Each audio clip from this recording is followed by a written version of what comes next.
ఈ ప్రార్థన అడిగి పొందుకుని ఉన్నాము మా కన్న తండ్రి, ఆమేన్. దయచేసి కూర్చోండి.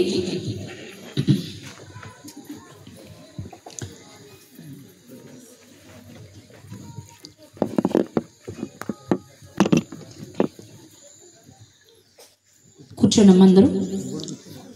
దేవుడు ప్రేమించి నాకు ఆయుష్నిచ్చి అవకాశంనిచ్చి మీ మధ్యలోనికి నడిపించిన ఆ దేవాతి దేవునికి కృతజ్ఞతాస్తుతులు చెల్లిస్తూ వాక్యాన్ని వినడానికి ఆసక్తితో చేరివచ్చిన మీ అందరికీ మన ప్రభువు ప్రియరక్షకుడు అయిన యేసుక్రీస్తు వారి నామంలో నా హృదయపూర్వక వందనాలండి.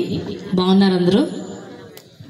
మంచిది. మరి వాక్యం వినడానికి శ్రద్ధగానే కూర్చున్నారా?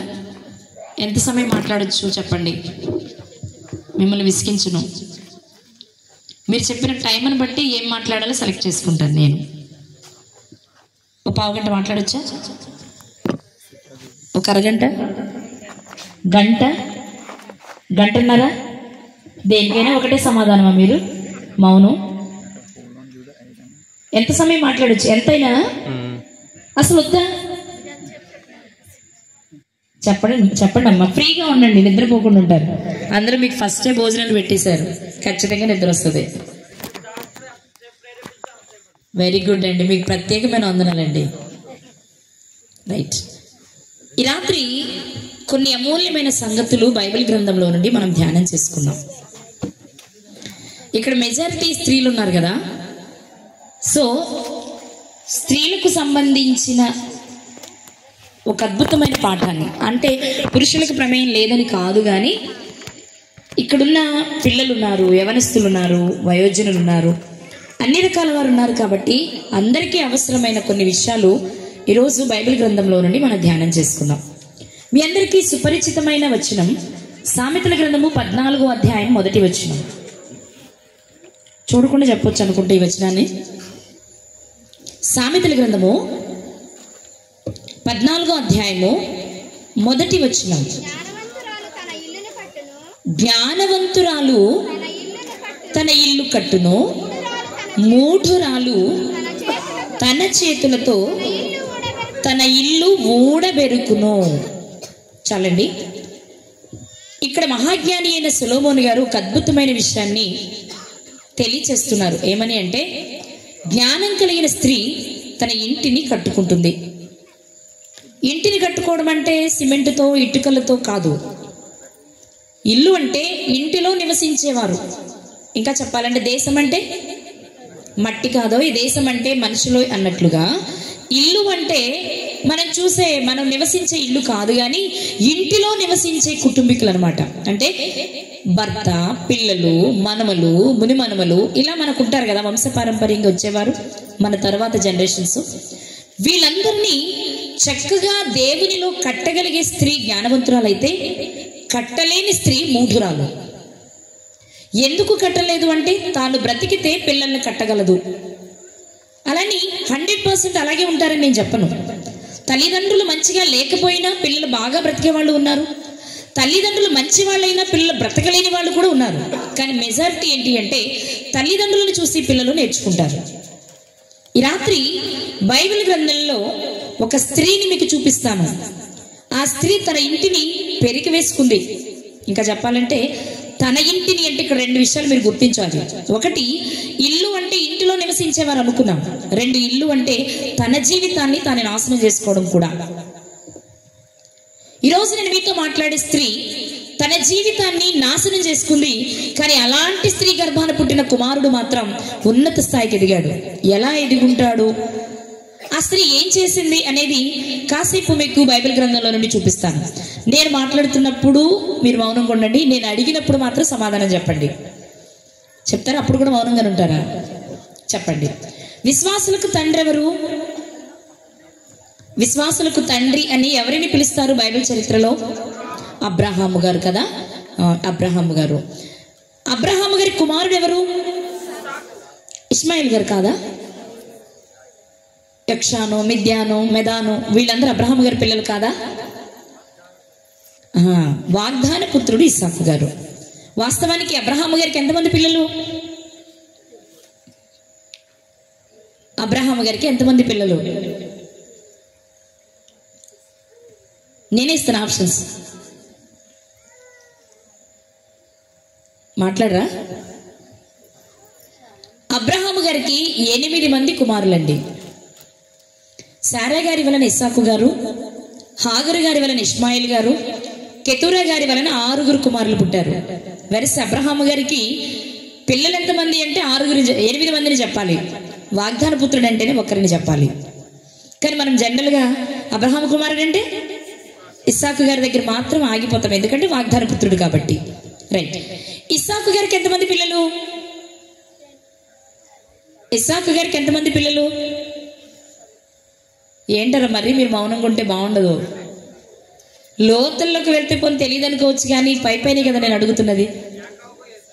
యాకోబు గారు, ఏసావు గారు 2 కుమారులు. వీళ్ళల్లో వాగ్దాన పుత్రుడు ఎవరు అంటే దేవుడు ఎంపిక చేసుకున్న వ్యక్తి ఎవరు? యాకోబు గారు కదా. ఈ యాకోబు గారి జీవితంలో జరిగిన కొన్ని విషయాలు ఈ రోజు మనం జ్ఞాపకం చేసుకుందాం. యాకోబు గారికి ఎంతమంది పిల్లలు? నా ప్రశ్న కరెక్ట్గా వినాలి మీరు. యాకోబు గారికి ఎంతమంది పిల్లలు?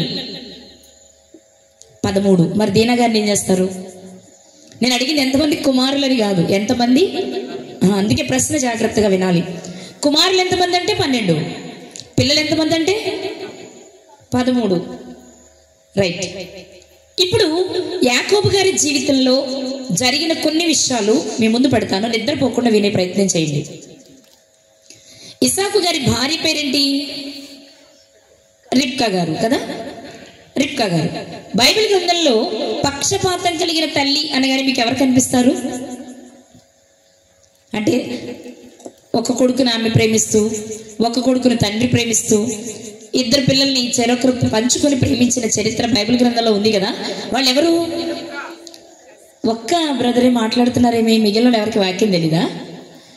ఏమరా? ఎవరు చెప్పాలి? ఎవరు? ఆయన చెప్పారు, అందించారుగా.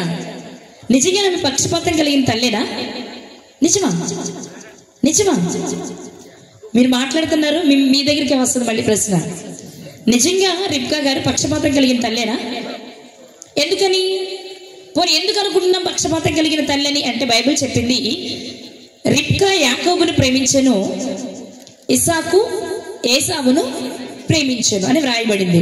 దాన్ని చూసి మనం అంతా ఏమనుకుంటున్నామంటే ఒక తల్లిదండ్రులకు పుట్టిన పిల్లలే పక్షపాతంగా ఉన్నారు కాబట్టి తల్లి చిన్నోడిని ప్రేమిస్తుంది, అందుకే చిన్నోడికే దీవెన రావాలనుకుంది, చిన్నోడి చేత మంచి వంటకం చేయించి భర్తకి పంపించింది, చిన్న కుమారుడిని తన అన్న దగ్గరకు పంపించింది. ఇలాంటి కార్యక్రమాలన్నీ చేసింది కాబట్టి రిబ్కా గారు ఎవరు? పక్షపాతి. చెప్పాలందరూ రిబ్కా గారు ఎవరు? మళ్ళీ చెప్పండి. ఈ రాత్రి మిమ్మల్ని ఒక మాట అడుగుతాను, లేఖనాలు చూపించి అడుగుతాను, ఓకేనా? మలాకీ గ్రంథము తీసుకోవాలి అందరు. బైబిల్ పాత నిబంధనలో చివరి పుస్తకం మలాకీ గ్రంథము 1వ అధ్యాయము 2వ వచనం. మలాకీ గ్రంథము 1వ అధ్యాయము 2వ వచనం. యెహోవా సెలవిచ్చినదేమనగా, నేను మీ ఎడల ప్రేమ చూపి ఉన్నాను. అయితే మీరంటారు, ఏ విషయమందు నీవు మా ఎడల ప్రేమ చూపితివి అందురు. ఏసావు యాకోబును కన్నకాడా? అయితే నేను యాకోబును ప్రేమించి తిని, ఇదే యెహోవా వాక్కు, ఏసావును ద్వేషించి తిని. అంటే కంటిన్యూషన్ ఉందిలే, అక్కడ ఆపుకుందాం. దేవుడు సెలవిస్తున్న మాట ఏంటో తెలుసా? నేను యాకోబును ఏసావును, గట్టిగా చెప్పాలందరూ, నేను యాకోబును ఏసావును. ఎవరు చెప్తున్న మాట ఇది? మరి దేవుడు ఒకరిని ప్రేమించి ఒకరిని ద్వేషించొచ్చా? చెప్పండి. దేవుడు ఒకరిని ప్రేమించి ఒకరిని ద్వేషించొచ్చా? ద్వేషించడానికి రీజన్స్ ఏంటి? కారణాలు ఏమైనా ఉన్నాయా? గర్భంలో ఉన్నప్పుడే ఒకరిని ప్రేమించారు, ఒకరిని ద్వేషించారు దేవుడు కదా. దేవుడే ఒకరిని ప్రేమించి ఒకరిని ద్వేషిస్తే రిబ్కా గారు పక్షపాతం చూపడంలో పెద్ద అన్యాయం ఏమైనా ఉందా? నా పాయింట్ క్యాచ్ చేయండి. రిబ్కా గారిని పక్షపాతం కలిగిన తల్లి అంటున్నాం ఎందుకంటే చిన్న కుమారుని ఆమె ప్రేమించారు, పెద్ద కుమారుని ప్రేమించలేదు అంటున్నాం. ఓకే అనుకుందాం, తాను మనిషే కదా, నచ్చినోడు ప్రేమించదు అనుకుందాం. మరి అదే మాట దేవుడే చెప్తున్నాడు కదా, నేను యాకోబుని ప్రేమించాను, ఏసావుని. మరి ఇప్పుడు ఒకరిని ప్రేమించి ఒకరిని ద్వేషిస్తే దేవుని కూడా ఏమనాలి? ఏమనాలి? మీ తీరి ప్రకారం ఏమనాలి? పక్షపాతి అనాలి కదా, కానీ అలా అనొచ్చా? అట్లన రాదు అన్నారు పౌలు గారు. దేవుడు పక్షపాతి కాడు. అంటే దేవుడు ఒకరిని ప్రేమించానని చెప్పడంలో, ఒకరిని ద్వేషించాను అని చెప్పడంలో ఏదో ఆంతర్యం ఉండాలి. ఆయన చట్టంలోనే ఒకరిని ప్రేమించి ఒకరిని ద్వేషిస్తే తల్లిగా రిబ్కా గారు చేసింది పక్షపాతం అనడానికి లేదు. ఇంకా చెప్పనా, ఆమె అసలు పక్షపాతే కాదు. ఎందుకు కాదు అంటే మీకు కొన్ని మాటలు చెప్తాను, చెప్పనా? ఎందుకు కాదు అంటే, గర్భములో ఉన్నప్పుడు యాకోబు గారు ఏసావు గారు రిబ్కా గారి గర్భంలో ఉన్నప్పుడు డెలివరీ సమయం ఆసన్నం అవుతున్నప్పుడు వాళ్ళిద్దరు లోపల పెనుగులాడుకుంటున్నారు. నేను ముందు బయటకు వెళ్ళాలంటే నేను ముందు బయటకు వెళ్ళాలి అని. అప్పుడు రిబ్కా గారు చేసిన పని ఏంటో తెలుసా? మీరైతే ఏం చేస్తారు? విపరీతమైన నొప్పులతో మీరు కొట్టుకుంటున్నప్పుడు మీరు ఏం చేస్తారు? ఏం చేయరా? పడుకొని చూస్తారా? వెంటనే డాక్టర్ని కన్సల్ట్ చేస్తారు కాదా?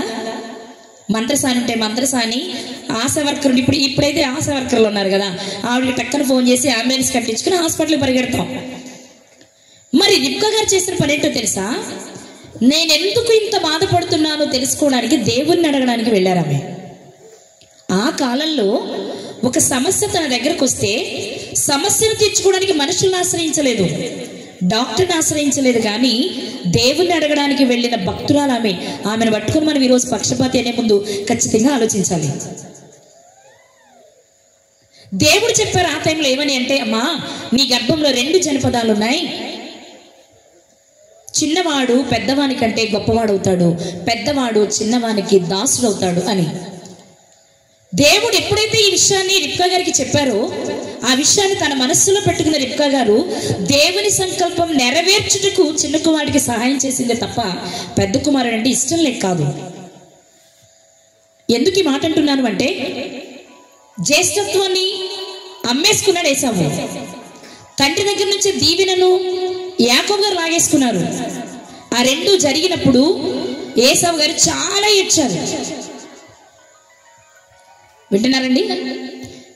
ఏసావు గారు ఏం చేశారు? మొదట తెలియక భ్రష్టత్వంతో దేవుడిచ్చిన జ్యేష్ఠత్వాన్ని కాపాడుకోవడం చేతకాక చిక్కుడుగాయల కూరతో అమ్మేసుకున్నాడు. ఇది ఆయన చేసిన పొరపాటు. కానీ ఆయనకున్న ఆశ ఏంటో తెలుసా? కనీసం దేవుడు నన్ను ఆశీర్వదిస్తాడు, నా తండ్రి ద్వారా నాకు దీవెననిస్తాడు అని ఎదురు చూశాడు ఆయన. కానీ ఆ దీవెన తీసుకునే సమయం వచ్చినప్పుడు మాత్రం తల్లి ప్రోద్బలంతో యాకోబు గారు ఆ దీవెనని తీసేసుకున్నారు. ముందే చెప్పారు, తల్లి ఎందుకు చేసింది అంటే దేవుని సంకల్పం కొరకు మాత్రమే. తీసుకున్నప్పుడు ఏసావు గారు ఏమనుకున్నారు అంటే, తెలుసు కదా మీకు పేర్లను తెలుసా అండి? ఏసావు, యాకోబు, ఇస్సాకు పేర్లు తెలుసా? పేర్లు తెలియకపోతే నేను చెప్పారు కూడా మీరు కన్ఫ్యూజ్ అవుతారు. అప్పుడు ఏసావు గారు ఏమనుకున్నారంటే, నా జ్యేష్ఠత్వాన్ని తీసేసుకున్నాడు, తండ్రి నుంచి వచ్చే దీవెనలు తీసేసుకున్నాడు, నా తమ్ముడిని చంపేయాలి. కానీ చంపేయాలి అనిపించిన వెంటనే అతనికి వచ్చిన ఆలోచన ఏంటంటే, మా నాన్న వృద్ధులైపోయాడు, కళ్ళు సరిగా కనిపించట్లేదు కదా, అతనికి చావుకు దగ్గరగా ఉన్నాడు, మా నాన్న చనిపోయిన తర్వాత కార్యం జరిగిపోతే, అది జరిగిపోయిన తర్వాత నా తమ్ముడు అంతు చూడాలి అనుకున్నాడు. ఆ మాట తల్లి వింది. అమ్మో, నా చిన్న కొడుకుని చంపేయాలనుకుంటున్నాడు నా పెద్ద కొడుకు అనుకుని చిన్న కుమారుడి దగ్గరికి వెళ్ళి ఆమె చెప్పిన మాట ఒకసారి చదువుదాం. ఆదికాండము 27వ అధ్యాయము, ఆదికాండము 27వ అధ్యాయము 45 వచ్చింది. నీ అన్న కోపము నీ మీద నుండి తొలగి నీవు అతనికి చేసిన వాటిని అతడు మరచు వరకు లాబాను వద్ద కొన్నాళ్ళు ఉండుము, అప్పుడు నేను అక్కడ నుండి నిన్ను పిలిపించదను. ఈ మాట అందరూ చూడాలి. ఒక్కనాడే మీ ఇద్దరిని నేను పోగొట్టుకొననేలా అంటున్నారు. ఈ మాటలోని భావాన్ని మీరు గ్రహిస్తే, నిజంగానే ఏసావంటే ఇష్టం లేదనుకోండి, చనిపోతే మాత్రం ఆమెకు నష్టం ఏంటి? కానీ ఆ తల్లి ఏమంటుందో తెలుసా? చిన్నోడా, ఒక్కరోజే మీ అన్ననే నిన్ను పోగొట్టుకోలేనురా. ఇప్పుడు నీ అన్నకి చెప్పలేను, ఎందుకంటే బాధలో ఉన్నాడు, కోపంలో ఉన్నాడు. ఇప్పుడు మనం ఏం చెప్పినా అర్థం కాదు. కాబట్టి నువ్వేం చేస్తావంటే సైలెంట్గా నీ మేనమామ ఇంటికి వెళ్ళిపో. నీ అన్న కోపం చల్లారిన తర్వాత నిన్ను పిలిపిస్తా. ఎలా చల్లారుద్ది? తమ్ముడిని చంపితేనే కదా కోపం చల్లారాలి. మరి నీ అన్న కోపం చల్లారిన తర్వాత పిలిపిస్తాను అంటుంది అంటే నీ అన్న కోపాన్ని చల్లార్చే పని నేను తీసుకుంటాను, నేను చేస్తా అన్నారు ఆమె. అందుకే మామగారింటికి వెళ్ళిన తర్వాత 20 సంవత్సరాల తర్వాత తిరిగి వచ్చారు యాకోబు గారు. వచ్చేటప్పుడు యాకోబు గారికి మాత్రం భయం ఉంది. మా అన్నని అన్నారు చంపేస్తానన్నాడు, ఇప్పుడు నేను కనిపిస్తే మళ్ళీ ఖచ్చితంగా చంపే ప్రయత్నం చేస్తాడు, కాబట్టి దయచేసి మా అన్న కోపం నా మీద ఎలా ఉందో తెలుసుకోవడానికి తన దగ్గరున్న భార్యలని పిల్లలని మందలని 2 గుంపులుగా చేసి ఒకటి కానుకగా ఇచ్చి అన్న దగ్గరికి పంపించాడు యాకోబు గారు. ఎందుకంటే అన్న కోపంగా ఉన్నాడా శాంతంగా ఉన్నాడా తెలుసుకోవడానికి. అంటే 20 ఏళ్లలో కూడా యాకోబు గారికి ఉన్న ఆలోచన ఏంటి అంటే మా అన్న నా మీద కోపంగానే ఉన్నాడు అని. కానీ అలా వస్తున్న తమ్ముణ్ణి ఏసావు గారు 400 మంది పనివారిని వెంట పెట్టుకుని ఎదురెళ్ళి స్వాగతించి తన దగ్గరికి తెచ్చుకున్నాడు. ఎందుకు చేయగలిగాడు ఆ పని? చంపాలి అనుకున్నంత కోపం కలిగినటువంటి ఏసావు తన తమ్ముడు వస్తుంటే 400 మంది పనివారిని వెంట పెట్టుకుని ఎదురు వెళ్ళి స్వాగతం పలికి, తమ్ముడు రారా, 20 సంవత్సరాలు అయిపోయింది నిన్ను చూసి అని లోపలికి తీసుకొచ్చేంత మంచి మనసు ఏసావుకి ఎందుకు వచ్చిందో తెలుసా? ఈ 20 ఏళ్లలో తల్లి అతన్ని బాగా రుద్దింది. ఏమని అంటే నరహత్య చేయకూడదు, నీ తమ్ముడిని క్షమించాలి, ఆ రోజు మేము చేసింది లేక నేను చేసినా తమ్ముడు చేసిన ఎందుకు చేశామంటే నా గర్భంలో ఉన్నప్పుడే దేవుడు చెప్పారు నువ్వు ఇలా అయిపోతావని, ఇది జరగాలి కాబట్టి అలా జరిగింది నాన్న, అంతేగాని నీ తమ్ముడి మీద నువ్వు కోపాన్ని పెంచుకుని దేవునికి శత్రువి కావద్దు అని తల్లి నేర్పింది కాబట్టి ఏసావు యాకోబు గారి దగ్గరికి ఎదురు వెళ్ళగలిగాడు. ఇది మీరు రోజు గుర్తించాల్సిన విషయం. మరి ఎంత త్యాగం చేసిన తల్లిని పక్షపాతం ఎలా అంటున్నామంటే బైబిల్ని పరిశీలించాం. మనం పైన చదువుతాం, లేదా మన తల్లిలో మన పూర్వీకులు మన పాత అంటే మనకంటే పూర్వీకులు ముందున్న వారు మనకేదో ఒక విషయాన్ని చెప్పారు, అదే మనం ముక్కును పట్టుకొని చీదేస్తున్నాం తప్ప ఇది ఎంతవరకు నిజం అని మాత్రం ఆలోచించలేకపోతున్నాం. కానీ రాత్రి దేవుడు మనతో మాట్లాడుతున్న విషయం ఏంటో చెప్పనా? బైబిల్ని చదివేటప్పుడు అలవాటుగా చదవద్దు. ఒకవేళ నువ్వు అలవాటుగా చదివితే అది ఇక్కడ చదువుకోవడానికి మాత్రమే ఉపయోగపడుతుంది, కానీ నిత్య జీవాన్ని మాత్రం ఇవ్వదు.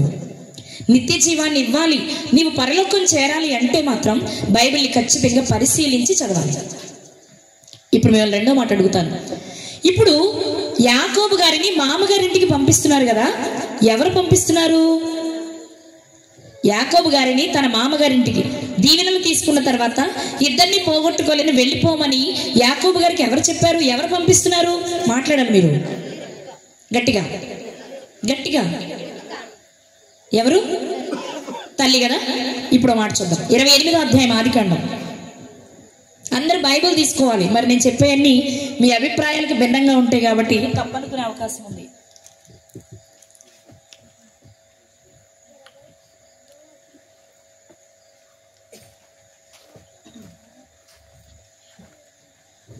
ఆదికాండం 28వ అధ్యాయం మొదటి వచనం. ఎవరు ఎవరిని పిలుస్తున్నారు? ఇస్సాకు యాకోబును పిలిపించి. ఇస్సాకు ఎవరు? యాకోబు గారికి ఏమవుతారు? తండ్రి కదా.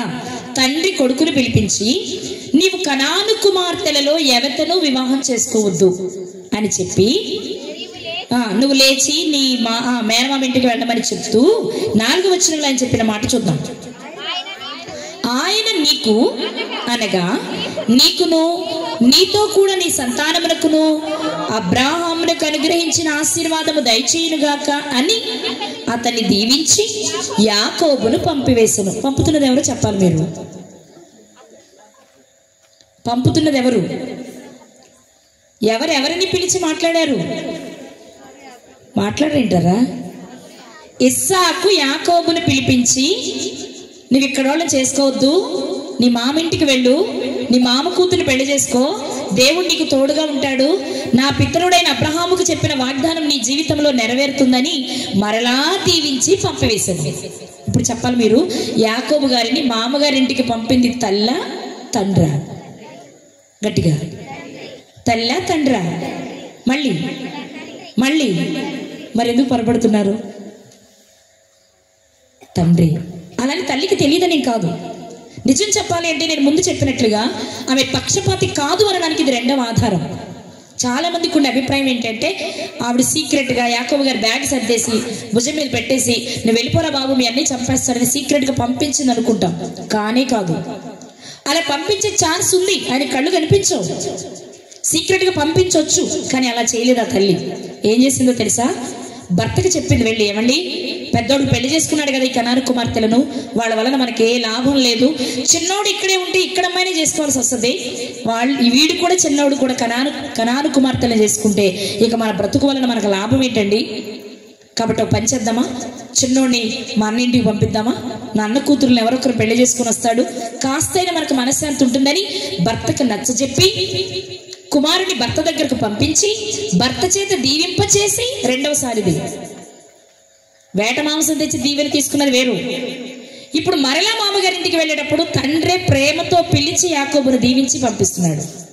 కానీ మనం అనుకున్నాం రిబ్కా గారు సీక్రెట్గా పంపించేసిందని. కానే కాదు. మీ మైండ్లో నుంచి ఇప్పుడే చేయండి, రిబ్కా గారు పక్షపాతి కానే కాదు. అందుకే వాళ్ళు మహనీయులు. బైబిల్ గ్రంథంలో యాకోబు గారి క్షమించాలి అబ్రహాము గారికి కోడలంటే సామాన్యం అనుకున్నారా? 10 వంటలకు ఈజీగా బావిలోనికి దిగి నీళ్లు చేదిన గనురాలు, ఓర్పు కలిగిన స్త్రీ ఆమె. సమస్య వస్తే మనుషులను ఆశ్రయించలేదు, దేవుణ్ణి ఆశ్రయించిన స్త్రీ ఆమె. పిల్లల్ని ప్రేమించడం అంటే ఒకరికంటే ఒకరు కొంచెం ఎక్కువ చూస్తారేమో, కానీ ప్రేమించడము ద్వేషించడం అంటే అసహించుకుంటున్నారని కాదు. మనకు కూడా మన ఇద్దరు పిల్లలు మన ఇంట్లో ఇద్దరు ఉన్నారనుకోండి, మన మాట తినేవాడిని ఒక ముక్క ఎక్కువ చూస్తాం, వాడు తినేది ఒక ముక్క ఎక్కువ వేస్తాం, అంత మాత్రం రెండో వాడిని ద్వేషించినట్లా? అలా ఏం చేయం కదా. అలా చేస్తారా? అమ్మో మీరందరూ అలాగే చేస్తారండి, మౌనంగా ఉన్నారు. చేయొద్దు. సహజం, మన మాట వినేవాడిని కాస్త చూస్తాం, అంతే కదా. కాబట్టి ఈ రాత్రి మనం ఆలోచించవలసిన విషయం ఏంటి అంటే, రిబ్కా గారు పక్షపాతి కాదు. ఆమె ఏం చేసిందంటే జ్ఞానంతో ఇద్దరు కుమారుల్ని పోగొట్టుకోకుండా, దేవుడు ఎలాగో వాగ్దానం చేశాడు యాకోబు గారికి కాబట్టి వాడు ఎక్కడున్నా బాగుంటాడు కాబట్టి, వాగ్దానం లేని ఇచ్చిన జ్యేష్ఠత్వాన్ని కోల్పోయిన ఏసావుని సరిచేయడానికి తన జీవితాన్ని అంకితం చేసిన తల్లి ఆమె. సరిచేసి బాగు చేసి నిలబెట్టింది. అలాంటి తల్లిని మనము అనాలోచనగా మాట పలకడం వలన బైబిల్ గ్రంథం చెప్పింది, మహాత్ములను దూషించేవారు భక్తిహీనులు అని. పేతురు గారు రాసిన 2వ పత్రిక మీకు కనిపిస్తుంది. సో ఎవరి గురించి మాట్లాడేటప్పుడు మనం చాలా జాగ్రత్తగా మాట్లాడాలి. ఇప్పుడు మనం 2వ విషయంలోనికి వెళ్దాం. నేను మాట్లాడాలనుకున్నది రిబ్కా గారి గురించి కాదు. ఇప్పుడు ఇస్సాకు గారు రిబ్కా గారు కలిసే యాకోబు గారిని మామగారింటికి పంపిస్తున్నారు. మామగారింటికి వెళ్ళి వచ్చే లోపు యాకోబు గారి జీవితంలో జరిగిన సంఘటనలు ఈ రాత్రి కాసేపు మాట్లాడుకుందాం. పెట్టేబేడ సర్దుకున్నారు యాకోబు గారు, మామగారింటికి బయలుదేరారు. అమ్మకి నాన్నకి బాయ్ చెప్పాడు. బయలుదేరి వెళ్తూ ఉండగా మార్గ మధ్యంలో చీకటి అయిపోయింది. ఒక చోట ఒక రాయిని తలగడగా చేసుకుని పడుకున్నారు. ఆయనకు ఒక కల వచ్చింది. ఆ కలలో ఒక నిచ్చెనుంది. దేవదూతల నిచ్చెనకు పైగా ఎక్కుతూ దిగుతూ ఉన్నారు. అది చూసిన ఆయనకు భయం వేసింది. ఉదయం లేవగానే కళ్ళు తెరిచి చెప్పిన మాట, ఇదిగో ఈ రాయిని నేను తలగడగా చేసుకుంటే నాకు ఇలాంటి కల వచ్చింది కాబట్టి ఆ రాయిని ప్రతిష్ఠిస్తున్నాను, ఏనాటికైనా ఇది దేవునికి మందిరం అవుతుంది అని చెప్పి ఆ రాయిని ప్రతిష్ఠించి దేవునికి ఒక మొక్కుబడి చేసుకుని యాకోబు గారు మామగారింటికి వెళ్ళిపోయారు. నన్ను గనక క్షేమంగా తీసుకొస్తే తిరిగి ఇదిగో ఈ స్థలంలో నీకు మందిరాన్ని కడతాను, నేను సంపాదించిన దానిలో 10వ భాగం నీకు ఇస్తాను. 10వ భాగం స్టార్ట్ అయింది అక్కడే. మనిషి తనకు తానుగా ఇస్తానని ఒప్పుకున్నది. ఇస్తాను అని వాగ్దానం చేసి యాకోబు గారు మామగారింటికి వెళ్ళిపోయారు. ఇప్పుడు మీరు చెప్పాలి, ఇప్పుడు నేను మాట్లాడే విషయాలన్నీ కాన్వర్సేషన్, మీరు నాతో మాట్లాడితే నేను మీతో మాట్లాడడం జరుగుద్ది. యాకోబు గారు మామగారింటికి వెళ్ళిపోయారు. ఎందుకు? అన్నీ చంపేస్తాడనేనా? మామ కూతురు పెళ్లి చేసుకోవాలనా? తండ్రి పిలిచి చెప్పిందేంటి?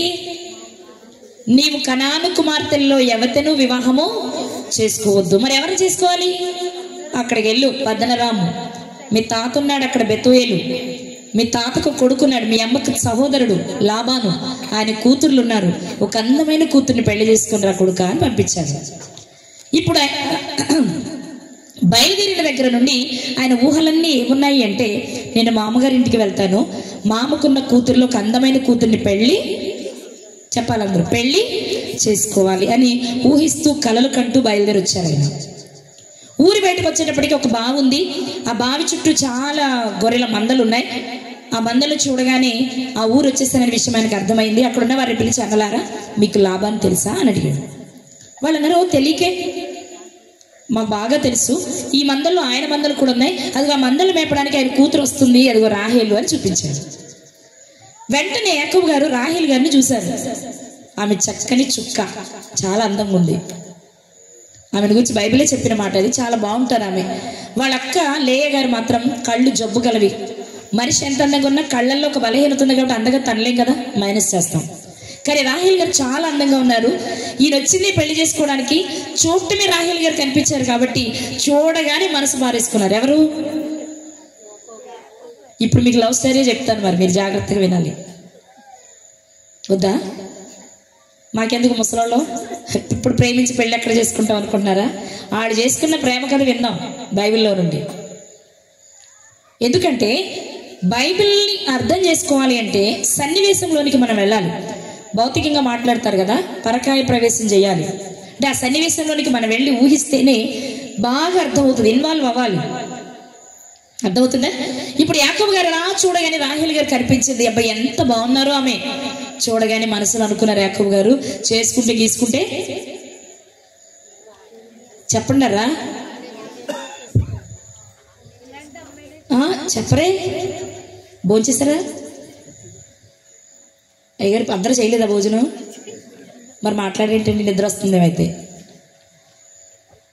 ఈమెనే చేసుకోవాలి, సహజం కదండి. అందంగా ఉన్న వాళ్ళని చూస్తే పెళ్లి కాని వాళ్ళు ఎవరికైనా కలిగే ఆలోచన సహజమే. ఇలాంటి అమ్మాయి నాకు భార్య అయితే బాగుండు అనుకుంటారు, అది కామన్, అది పెద్ద నేరమేం కాదు. సో యాకోబు గారికి కూడా అనిపించింది ఆమెను చూడగానే, ఎంత బాగుంది ఈవిడే, నేను ఎలాగో పెళ్లి చేసుకోవడానికి వచ్చా, మా నాన్న పెళ్లి చేసుకునే రమ్మన్నాడు, ఆమె ఎలాగో మా మామ కూతురే, లాభాన కూతురు అన్నారు, మా మామ కూతురే, చూడటానికి అందంగా ఉంది కాబట్టి ఈమె నేనేం చేయాలి, పెళ్లి చేసుకోవాలి, పెళ్ళే చేసుకోవాలనుకున్నారు ఆయన. కానీ చూడగానే నచ్చింది కాబట్టి మనసు కూడా పారేసుకున్నాడు, ప్రేమించడం మొదలుపెట్టాడు. సరే రాహేల్ గారు చూసారు, ఇంటికి వెళ్ళారు, తండ్రికి చెప్పారు. తండ్రి అన్నాడు తీసుకురమ్మా ఇంటికి అన్నాడు. ఇంటికి వెళ్ళారు. ఇంటికి వెళ్ళాక అల్లుడు వచ్చాడని కౌగలించుకున్నాడు, ముద్దులు పెట్టుకున్నాడు, మంచి భోజనం పెట్టించాడు. అల్లుడు నా మందను చూసుకో కొన్ని రోజులు అన్నాడు. సరే మందను చూసి కాస్తూ ఉండగా మామగారికి ఒక ఆలోచన వచ్చింది. అల్లుడు ఎంతకాలం ఊరికే నా మందను మేపుతావు, నువ్వు నీకేం జీతం కావాలో కోరుకో అన్నాడు. జీతం అంటే ఏమడుగుతారు మీరైతే? పనికి వెళ్తే జీతం అంటే ఏమడుగుతారు మీరు? ఏమడగడం, ఊరికనే చేసి వచ్చేస్తారా? మరేంటి మరి సైలెంట్గా ఉన్నారు, మాట్లాడండి అమ్మా. డబ్బులు అడుగుతాం. ఒకవేళ ఏదైనా పంట పొలాలు ఫలాలు లాంటివి అయితే వాటిని అడుగుతాం, లేదా దానికి సరిపడు వస్తువు ఏదైనా అడుగుతాం, ఇలాగే కదా అడుగుతాం. కానీ యాకోబు గారు ఏమడిగారు తెలుసా? నేను పని చేస్తాను, నీకు దాసత్వం చేస్తాను, కానీ నీ కూతుర్నిచ్చి నాకు పెళ్ళి చెయ్యాలి. జీతం ఏమడిగాడు ఆయన? కూతుర్ని అడిగాడు. వెరైటీ అనమాట. యాకోబు గారు అన్నీ తెలివిగానే ఉంటాయి. అన్నయ్య ఆకలయ్యి తమ్ముడు నీ కూర కొంచెం నాకు ఎయిరా అని అడిగాడు. ఆ ఎర్రని కూర కొంచెం ఏమన్నప్పుడు ఏమనాలి? ఓకే అన్నయ్య అలసిపోయి ఉన్నావా, పోన్లే ఇదిగో కొంచెం తమ్ముడే కదండి అనొచ్చా లేదా? ఇదిగో కొంచెం కూరేసుకనే అనొచ్చు. లేదు ఇంకా ఏదైనా పోనీ మంచిది కాదు, దాన్ని ఏమంటారు, వడ్డీ తీసుకునే రకం అనుకోండి, ఇదిగో నేను చిక్కుడుగా కూరేస్తాను, నువ్వు వేటగాడు కదా, నువ్వు మంచి మాంసం వేటాడినప్పుడు వేట మాంసం అయినాక అని అడగొచ్చు. కానీ అప్పుడేమడిగాడు? నీ జ్యేష్ఠత్వం ఇవ్వా అని అడిగాడు. అన్ని ముదురు తెలివితేటలు అనమాట. ఎవరివి? యాకోబు గారివి. కూరకేమో జ్యేష్ఠత్వం అని అడిగాడు. కూలి జీతం ఏంటి, జీతం అడుగురా బాబు అంటేనేమో కూతుర్ని అడుగుతున్నాడు. మహామేధావి ఎవరు? యాకోబు గారు అనమాట. ఓకే, మామకు కూడా అందమైన అల్లుడు. యాకోబు గారు కూడా చాలా అందగాడు, బలవంతుడు, ధైర్యవంతుడు, సుందరుడు. ఇంత అందంగా ఉన్న మా అల్లుడిని ఏ మామైనా పోగొట్టుకోడు కదా. ఓకే, దాన్నే ముందు చేసుకుంది కానీ కానీ అయితే ఎంతకాలం కొలువు చేస్తావు? 7 ఏళ్ళు చేస్తాను మామ, 7 ఏళ్ళ తర్వాత నీ చిన్న కూతురైన రాహేలునిచ్చి నాకు పెళ్లి చేయి అని అడిగాడు. ఓకే అలాగే చెయ్యి అన్నాడు. ఇక పని చేయడం ప్రారంభించాడు. ఎవరు? యాకోబు గారు అనమాట. ఆయన పని చేస్తూ ఉంటే ఆ దినాలు ఎలా అనిపించాయి ఒక మాట చూద్దాం. ఆదికాండం 29వ అధ్యాయము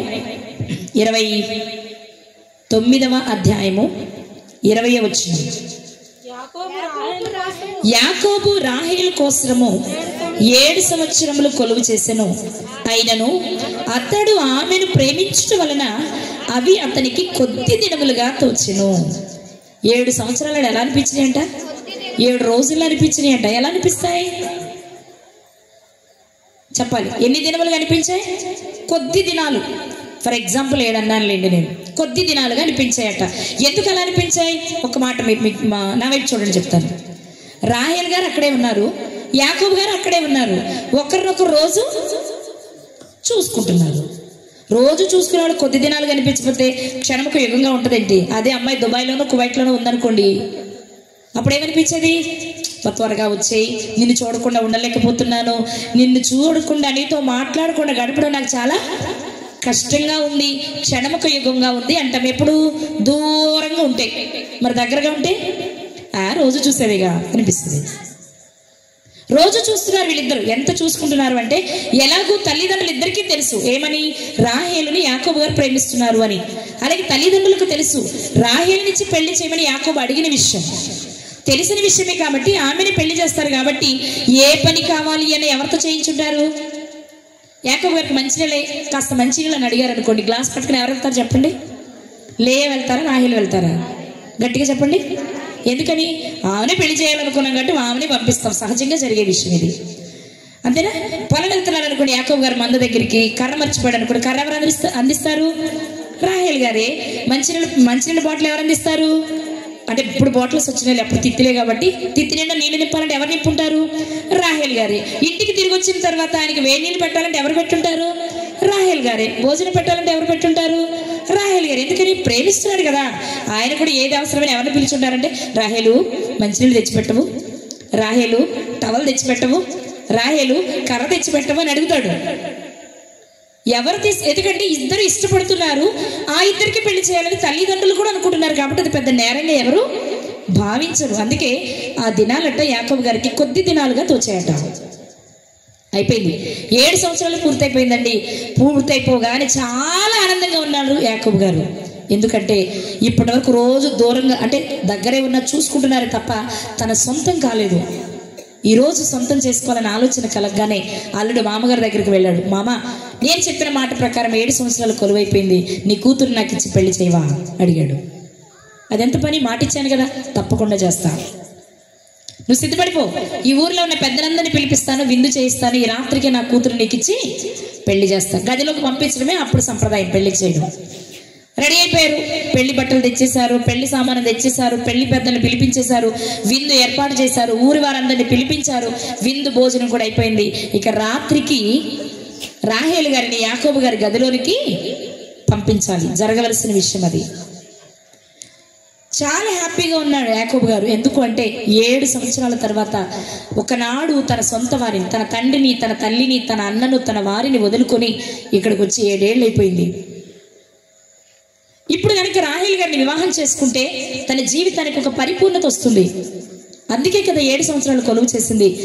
చాలా హ్యాపీగా ఉన్నాడు. ఈ రాత్రితో రాహేల్కి నాకు మధ్య ఉన్న ఆ కొంచెం దూరం కూడా తొలగిపోతుంది. ఆమెకి నాకు సొంతం, నా దేహంలో భాగం అని చాలా హ్యాపీగా ఖుషిగా ఉన్నారు యాకోబు గారు. అంతే ఆనందంగా ఉన్నారు మామగారు కూడా. కానీ ఆనందం లేనిది ఎవరికి అంటే ఆ ఇంట్లో 3 స్త్రీలకి. ఆ ఇంట్లో 3 స్త్రీలకి ఏం లేదండి, ఆనందం లేదు. పెళ్ళంటే ఎలా ఉండాలి? అసలు చాలా హడావుడి ఉండాలి కదా, చాలా హడావుడి. ఒక పనేమీ లేకపోయినా అటు ఇటు తిరగడానికి చాలా హడావుడి చేస్తుంటాం మన పెళ్లిలో. కానీ ఆనందంగా ఏమో మామ అల్లుళ్ళు ఇద్దరు ఆనందంగా ఉన్నారు. ఆ ఇంటిలో ఉన్న స్త్రీలు 3 మాత్రం చాలా బాధగా ఉన్నారు. ఏం జరుగుంటుంది అంటే ఊహిద్దాం కాసేపు అక్కడికి వెళ్ళి సన్నివేశంలోనికి. యాకోబు గారేమో రాహేలు నా సొంతం అయిపోతుంది అని ఆనందంలో ఉన్నారు. లాబాను గారేమో ఏదో ఒక రకంగా పెద్దదాన్ని కూడా యాకోబుకి ఇచ్చి ముడిపెట్టేయాలని ఆలోచనలో ఉన్నాడు. ఇప్పుడు లాబాను గారు ఏం చేశాడంటే తన భార్య దగ్గరకు వచ్చాడు. అంటే రాహేల్ గారి తల్లి దగ్గరకు వచ్చి, ఏమో ఇట్రా అన్నాడు. ఏంటండి, మరి భోజనాలు అందరికీ సరిపోయినాయా? చాలా బాగా సరిపోయినాయండి. వంటలన్నీ బాగా కుదిరినాయా? చాలా బాగా కుదిరినాయండి. అందరు తృప్తిగా తిని వెళ్ళిపోయారా? చాలా బాగా అండి. అదే కదా చెప్పుకునేది, పెళ్ళిళ్ళు అదేగా మాట్లాడుకుంటాం. అన్నీ బాగా అయిపోయినాయి. మరి ఇంకేం నెక్స్ట్? ఇంకేముందండి, రాహేల్ని రెడీ చేసి యాకోబు దగ్గర పంపిస్తే ఈ పెళ్లి కార్యక్రమం ఈ రోజుతో ముగిసిపోతుంది అంది భార్య. అప్పుడు చెప్పాడు మెల్లగా లాబాను, ఇదిగో చూడు, రాహేల్ని రెడీ చేస్తావేమో, కాదు, లేయాని రెడీ చేయి. ఇది ఎవరికి చెప్పే సమస్య కాదు, అందరికీ తెలిసింది ఏంటి అంటే రాహేల్ గారిని చేసుకోవాలి. కానీ రాహేల్ గారిని రెడీ చేస్తే కుదురుద్దా? మరి ఇప్పుడు కుదరదు. లాబాను గారి ఆలోచన ఏంటి? లేయా గారికి ఇచ్చి పెళ్లి చేయాలి. ఫస్ట్ భార్యకి చెప్తాడు, నువ్వు గనక రెడీ చేయాలనుకుంటే ఎవరిని రెడీ చేయాలి? గట్టిగా చెప్పాలి, ఎవరిని? లేయాని రెడీ చేయాలి. ఆ మాట కనుక ఎలా ఫీల్ అయి ఉంటుంది మీరు చెప్పండి? అక్కడికి వెళ్ళిపోండి. ఎలా ఫీల్ అయింది? ఏమండి ఏం మాట్లాడుతున్నారు మీరు? యాకోబు కొలువు చేసింది లేయ కోసం కాదండి, రాహేల్ కోసం. మనమిచ్చింది కూడా మాట రాహేల్ని ఇస్తామనే, లేయని కాదు. పైగా లేయ జబ్బు కళ్ళు కలదు కదండి. అల్లుడు చూస్తే బాధపడతారు కదా, మనం మోసం చేసినట్టు అవుతుంది కదా. వద్దండి, అలా ఎందుకంటున్నారు? మన అమ్మాయి రాహేల్ కూడా ప్రేమించింది కదా, మీరెందుకు లేయని చేద్దామంటున్నారు అంటే, నాకు అన్నీ తెలుసులో వాయ్, నోరు మూసుకుని వెళ్ళి నువ్వేం చేయాలి? లేయని రెడీ చేయి. అదే మొవాళ్ళు అనే మాట. మనం ఏదైనా క్రాస్ చేసామనుకో, మనం ఇప్పుడు నేను ఆడవాళ్ళ పక్షం చేయరా, మనం ఏదైనా క్రాస్ చేశానుకో, నాకు అన్నీ తెలుసు, నువ్వేం చెప్పక్కర్లేదు, నోరు మూసుకుని పని చేసుకో అంటారు. వినరు చాలా వరకు మన మాట. అక్కడ కూడా అదే జరుగుండాలి. ఎందుకంటే ఆయన ప్లాన్ వేరు. లేయ గారిని కూడా యాకోబు గారికి ఇవ్వాలి కాబట్టి, నాకు అన్నీ తెలుసు, నాకు ఎదురు చెప్తావా, నోరు మూసుకుని ఎవరిని రెడీ చేయి? లేయని రెడీ చేయి అని చెప్పుంటాడు. ఇప్పుడు ఏం చేయాలి? తల్లి భర్తను కాదనలేదు, కూతుర్ని రెడీ చేయలేదు. ఎందుకంటే ఇద్దరు కూతురు తన కూతురులే కదా. ప్రేమించిన ఒక కూతురు అని తెలిసి ఆ తల్లి అన్యాయం చేయగలదా? పెద్ద కూతుర్ని చేయొద్దు అనేది ఆ ఉద్దేశం కాదు, కానీ చిన్న కూతురు ప్రేమించిందిగా, ప్రేమించినది తెలిసి అన్యాయం చేయలేదుగా తల్లిగా ఆమె. ఇప్పుడు ఏం చేస్తూ ఎలా ఉంటుంటారు? హ్యాపీగానే ఉంటుంటారా లాబాను గారి భార్య? చెప్పాలి, హ్యాపీగా ఉంటుంటారా? అప్పటి వరకు ఉన్న ఆ ఆనందం అంతా ఆవిరైపోయి ఉంటుంది. ఏంటి ఇలాంటి పరిస్థితి వచ్చింది అని. ఓకే, కానీ చేసేది ఏం లేదుగా. పెద్ద కూతురు దగ్గరికి వెళ్ళి ఉంటుంది. ఏం పట్టుకుని? పట్టు చీర పట్టుకుని. పెళ్లి కూతురు చేసేటప్పుడు పట్టు చీర కాకపోయినా కనీసం కొత్త చీరైనా కొనాలిగా, అంతేనండి? పెళ్లి కూతురికి రోజు కట్టి చీర, లేదా అమ్మ కట్టి వాడేసిన చీర కడతామా? పెచ్చ చీర అయినా సరే కొత్త చీర కడతాం, పట్టు చీర కట్టలేకపోతే. అనుకుందాం, షాపింగ్ చేసే ఉంటారుగా వాళ్ళ స్టైల్లో. ఇప్పుడు రాహేలుకి పెళ్లి కూతురికి కట్టాలనుకున్న చీరని లేయ గారి దగ్గరికి తీసుకెళ్లారు అనుకుందాం. కాసేపు చీర చూడగానే లేయ గారికి అర్థమవుతుంది కదా, అమ్మ ఏంటి ఇది చెల్లి కోసం కొన్న చీర కదా, పెళ్లికి నాకు కడుతున్నావేంటి అని అడగకూడదా? కామన్గా వచ్చే ప్రశ్నలు అక్కడ. నాకు తెచ్చేవేంటి అంటే అప్పుడు తల్లి ఏం చెప్పుద్ది? బావని నీకు ఇచ్చి పెళ్లి చేస్తున్నాను హ్యాపీగా ఏం చెప్పదు. ఏం చెప్పాలి అర్థం కాక, నాకేం తెలియదమ్మా, మీ నాన్న చెప్పాడు, నేను చెప్తున్నాను, నువ్వు వెళ్ళి సైలెంట్గా చీర కట్టుకో. మనం సమాధానం చెప్పలేనప్పుడు స్త్రీలు చేసే పని అదే. నన్నేం అడక్కో, మీ నాన్న చెప్పాడు నువ్వు చెయ్యి అంటాం. ఎందుకంటే వాళ్ళు డైరెక్ట్గా డాడీ దగ్గరికి వెళ్ళరు, త్రూ మన ద్వారానే వెళ్తారు కాబట్టి, ఎలాగో మనల్ని మించిపోరు కాబట్టి, ఆ సమస్య నుంచి బయటపడడానికి ప్రతి తల్లి చేసే పని ఏంటి అంటే, నాకేం తెలియదు, మీ నాన్న చెప్పాడు, నీకేమైనా కావాలంటే మీ నాన్న అడుక్కో అంటాం. మనకు తెలిసినా చెప్తాం. ఇప్పుడు తండ్రి దగ్గరికి వెళ్ళి అడగలేదు లేయ, అలాని పెళ్లి చీర కట్టుకుని బావ దగ్గరికి వెళ్ళలేదు. ఎందుకంటే ప్రేమించింది చెల్లినది తనకి తెలుసు. ఆ రాత్రి యాకోబు గారు ఆమెను లేయాన్ని గుర్తిస్తే, ముందే గుర్తిస్తే ఒకవేళ బయటకు పంపిస్తారేమో, కానీ రాత్రి గడిచిపోయిన తర్వాత కనుక నాకు వద్దు అంటే ఆమె జీవితం ఏమైపోవాలి? పెళ్లి కాకుండా ఉంటే ఒకలా ఉంటుంది, పెళ్ళే కాదు అని చెప్పుకుంటాం. కానీ పెళ్ళయి మరుసటి రోజే భర్త వదిలేస్తే ఆ స్త్రీకి గౌరవం ఉంటుంది సమాజంలో? ఉండదు కదా. ఈ టెన్షన్లో లేయ గారు ఉన్నారు. ఆ కూతుర్ని కాకుండా ఈ కూతుర్ని రెడీ చేయాలి అంటేనేమో లాబాను గారి భార్య టెన్షన్ పడుతుంటే, తనకి పట్టు చీర కట్టి పంపిస్తున్నప్పుడు నాకొచ్చింది ఏంటి పరిస్థితి, నా చెల్లి ఎలా ఫీల్ అవుతుంది, భావనను ఎలా అర్థం చేసుకుంటాడు, నా జీవితం ఏంటి అనే సమస్యలో లేయ గారు ఉన్నారు. అదే సన్నివేశంలో రాహేల్ గారు కూడా ఉన్నారు. ఇదేంటి చీర నాకు కడదాం అనుకున్న చీర అక్క దగ్గరికి వెళ్ళింది, బావ నన్ను కదా ప్రేమించింది, నా కోసం కదా 7 ఏళ్ళు కొలువు చేసింది, మరి ఇప్పుడేంటి అక్కకు కడుతున్నారు పెళ్లి చీర? గట్టిగా అడగలేదు, అయినా అడిగే ఉంటే చొరవ చేసుకొని, చురుకైన అమ్మాయి కాబట్టి, ఏంటమ్మా ఏం జరుగుతుంది అని ఉంటుంది. అప్పుడు కూడా తల్లి ఏం చెప్పుంటుంది? నాకేమి, మేము అడగాలంటే ఎవరిని అడగాలి? నాన్న అడగాలి. ఇలాంటి సన్నివేశంలో, ఇలాంటి సిచ్యువేషన్లో ముగ్గురు స్త్రీలు ఉన్నారు, ఇద్దరు పురుషులు మాత్రం హ్యాపీగా ఉన్నారు, ఒకరికి విషయాలు తెలియక. నిజమండి, పెళ్ళి అనుకుంటున్నామే కానీ ఆ రాత్రి ఒక రకంగా చెప్పాలంటే ఆ ఇంటిలో పెళ్లి వాతావరణం లేదు. చాలా దిగులు, బాధ, భయం, ఏడ్పు. నా జీవితం ఏమైపోతుంది, 7 సంవత్సరాలుగా అన్నీ నేను కదా చేశాను బావకి, ఇప్పుడేంటి నాకు కాకుండా నా అక్కకి సొంతం అవుతున్నాడు, నా జీవితం ఏంటి, రేపు నా పరిస్థితి ఏంటి, చూసిన వాళ్ళందరికీ నేనని కదా తెలుసు, భార్య నన్ను కదా చేసుకుంటాడని తెలుసు, మరి రేపటి నుంచి నన్ను చేసుకోలేదంటే, నిన్నెందుకు చేసుకోలేదు అంటే నేనేం చెప్పాలి అనే వేదనలో రాహేల్ గారు ఉన్నారు. ప్రేమించింది చెల్లిని అయితే ఇప్పుడు నన్ను చేసుకుంటే నిజంగా నన్ను ప్రేమిస్తాడా? కేవలం భార్యగా మాత్రమే నేను అలా గాజు బొమ్మలా ఉండాలా అని ఆలోచిస్తున్నారు లేయ గారు. ఆ రాత్రి ఎవరికి నిద్ర పట్టలేదు, ఎవరికి వాళ్ళకి టెన్షన్. కానీ చేసేదేం లేదు. దేవుని ప్రణాళికలు లేయ గారు ఉన్నారు కాబట్టి యాకోబు గారి దగ్గరికి పంపించడం జరిగింది. విషయం చెప్పనా, రాత్రంతా లేయ గారు అక్కడే ఉన్న ఆమె లేయ అనే సంగతి యాకోబు గారికి అర్థం కాల. అర్థమైందన్నమాట. బహుశా నేను అనుకుంటాను, నా అభిప్రాయం చెప్తాను. ఇక్కడ లోపలికి వెళ్ళిన తర్వాత యాకోబు గారు చాలా మాట్లాడుంటారు లేయ గారితో. ఎందుకంటే 7 ఏళ్ల నుంచి రాహేలు గారి మీద ఆశలు పెట్టుకుని ఉన్నారు కదా.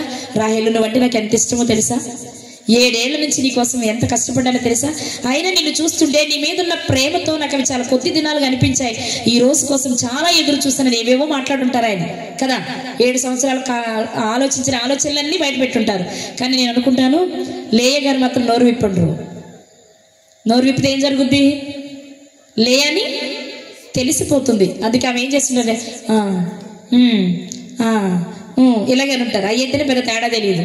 అది కాక నోరు తెరిచారంటే ఎవరు నువ్వు, మనిషి ఒకలా ఉన్నా మాట ఒకలా ఉంది అనేవాళ్ళు. ఇసాక్ గారు అన్నారు కదా యాకోబు గారు వెళ్ళినప్పుడు, స్వరము యాకోబు స్వరమే కానీ శరీరము ఏసావులా ఉంది అని. అలాగే అనేవాళ్ళు అన్నమాట యాకోబు గారు కూడా. ఇప్పుడు ఏమని స్వరము లేయ స్వరంలా ఉంది, ముసుగేమో రాహేల్లా ఉంది, ఎవరమ్మా వీటి రానేవాళ్ళేమో. అందుకే బహుశా లేయ గారు ఏం మాట్లాడి ఉండరు. మొత్తం మీద రాత్రి గడిచిపోయిందండి, ఉదయం అయింది. ఉదయం అయినప్పుడు జరిగింది ఏంటి ఇప్పుడు ఒకసారి చూద్దాం. 5 ఆదికాండం 29వ అధ్యాయము 25 వచ్చింది. ఉదయమందు ఆమెను లేయాని ఎరిగి అతడు లాబానుతో నీవు నాకు చేసిన పని ఏమి? తెల్లారింది. తెల్లారేక చూశాడు యాకోబు గారు ముసుగు తీసి. ఎవరమే అంతే. గుండె జల్లు అని ఉంటుంది కదా. 7 సంవత్సరాలు కొలువు చేసిన లేయ కోసమా? పోనీ ఆమె మన అందగత్తా? మిగిలినవన్నీ అందంగా ఉన్న, కళ్ళెలా ఉన్నాయి, జబ్బు ఏంటి? ఏం జరిగింది? నేను ఈమె కోసం కాదు కదా కొలువు చేసింది. అంటే రాత్రి నేను దగ్గరకు వెళ్ళింది లేయ దగ్గరకా? మరి నా రాహేలేది? ఏమైంది నా జీవితంలో? పరిగెత్తాడు మామగారి దగ్గరికి. అప్పుడు మామగారు చెప్తున్నమాట 26 25 చివరి నుంచి చదువుదామా. నీవు నాకు చేసిన పని ఏమిటి? రాహేలు కోసమే కదా నీకు కొలువు చేసేదని, ఎందుకు నన్ను మోసపుచ్చావు మామా అని అడిగాడు. అప్పుడు లాబాను గారు మాట్లాడుతున్నారు. అందుకు లాబాను, పెద్దదానికంటే ముందుగా చిన్నదాన్ని ఇచ్చుట మా దేశ మర్యాద కాదు. ఈ మర్యాద గురించి పెళ్లి కాకముందు మామగారికి తెలీదా? తెలుసా లేదా? దేశంలో ఒక సంప్రదాయం, ఒక కట్టుబాటు ఉన్నప్పుడు దానికి తెలీదా? అది ఎప్పుడు చెప్పాలి? నిన్న చెప్పాలి. ఏమని? నిన్న కదా అల్లుడు వచ్చి మామగారు 7 ఏళ్ళు అయిపోయింది, మరి నాకు రాహేలు ఇచ్చి పెళ్లి చేయమన్నప్పుడే చెప్పాలి. బాబు నువ్వు రాహేలు అడుగుతున్నా బాగానే ఉంది, ఇవ్వడానికి నాకు కూడా ఏం అభ్యంతరం లేదు, కానీ మా దేశ మర్యాద ప్రకారం పెద్దదానికి పెళ్ళి అవ్వాలి, లేక అయ్యాక నీ పెళ్లి చేస్తానని చెప్పాలి. అప్పుడు చెప్పకుండా సీక్రెట్గా పంపించేసి అంత అయిపోయాక ఇప్పుడు చెప్తున్నాడు ఏమని? మా దేశ మర్యాద కాదు, పెద్దదానికంటే ముందు చిన్నదాన్ని పెళ్లి చేయటం అని చెప్పాడు. ఇంకేం చేయాలి? అయిపోయిన తర్వాత పెళ్ళి. నిజంగా చాలా దుఃఖంతో ఉండుంటారు యాకోబు గారు. క్షణం ఏమి చేయలేని స్థితి. ఇటు వదలలేరు, అటు ప్రేమించను లేరు. అలానే ప్రేమించిన ఆమెను వదులుకోలేరు రాహేలు గారిని, ఈమెను వదులుకోలేరు. ఏం చేయాలో? ఈమెను పెళ్లి చేసుకున్నారు, ఆమెను ప్రేమించారు. ఏం చేయాలో తెలియని స్థితిలో యాకోబు గారు ఉన్నారు. కానీ నిజంగా అనుకోవచ్చు మనం ఇక్కడ ఏంటంటే, కాస్త తెప్పరిల్లడానికి ఒక అవకాశం ఏంటంటే మామగారు ఒక ఆప్షన్ ఇచ్చారు. సరే అయింది, అయిపోయిందిలే, నువ్వేం కంగారు పడకు, నిజంగా నీకు రాహేలు కావాలంటే ఇంకో 7 ఏళ్ళు కొలువు చేసుకో, ఆమెను కూడా ఇస్తాను. అమ్మాయి అనుకుంటారు యాకోబు గారు. తూచి అయిపోయింది. మా దేశ సంప్రదాయ ప్రకారం ఒక్కరితోనే పెళ్ళి, నువ్వు లేయకే భర్తవి అన్నారు అనుకోండి, యాకోబు గారి పరిస్థితి ఏంటి ఇప్పుడు? ఏం చెప్పలేము. కానీ పాపం అవకాశం ఏంటంటే, ఓకే ఇంకో 7 ఏళ్ళు కొలువు చేసుకో, నీకు చిన్న కూతురు కూడా ఇచ్చి పెళ్లి చేస్తా అన్నారు. ఇప్పుడు నా వైపు చూడండి అందరూ. మిమ్మల్ని ప్రశ్న అడుగుతా, అడగనా? మెలకుకున్నవారు చెప్తారా, నిద్రపోయేవాడు చెప్తారా? నిద్రపోయేవాళ్ళందరూ సార్ చేతులు ఎత్తండి, వాళ్ళని అడుగుతా. ఏంటి ఎవరు నిద్రపోవట్లేదా?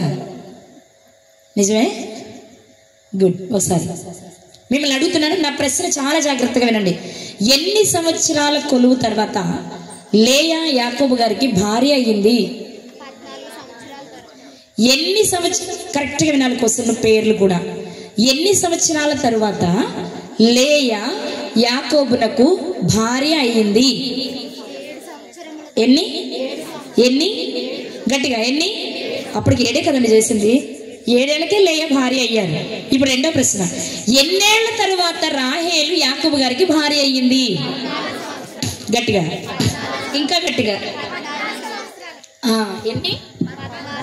కొంచెం మంచిగా లేకపోతే మీ ఆన్సర్ వినేటప్పటికి నాకు నోరెళ్ళిపోయింది.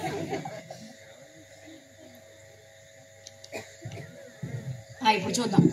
ఆదికాండము 29వ అధ్యాయం 27వ వచనం.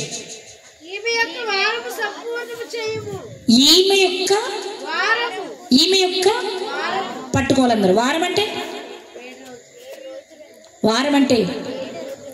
7 రోజులు. ఈమె యొక్క వారము సంపూర్ణము చేయము.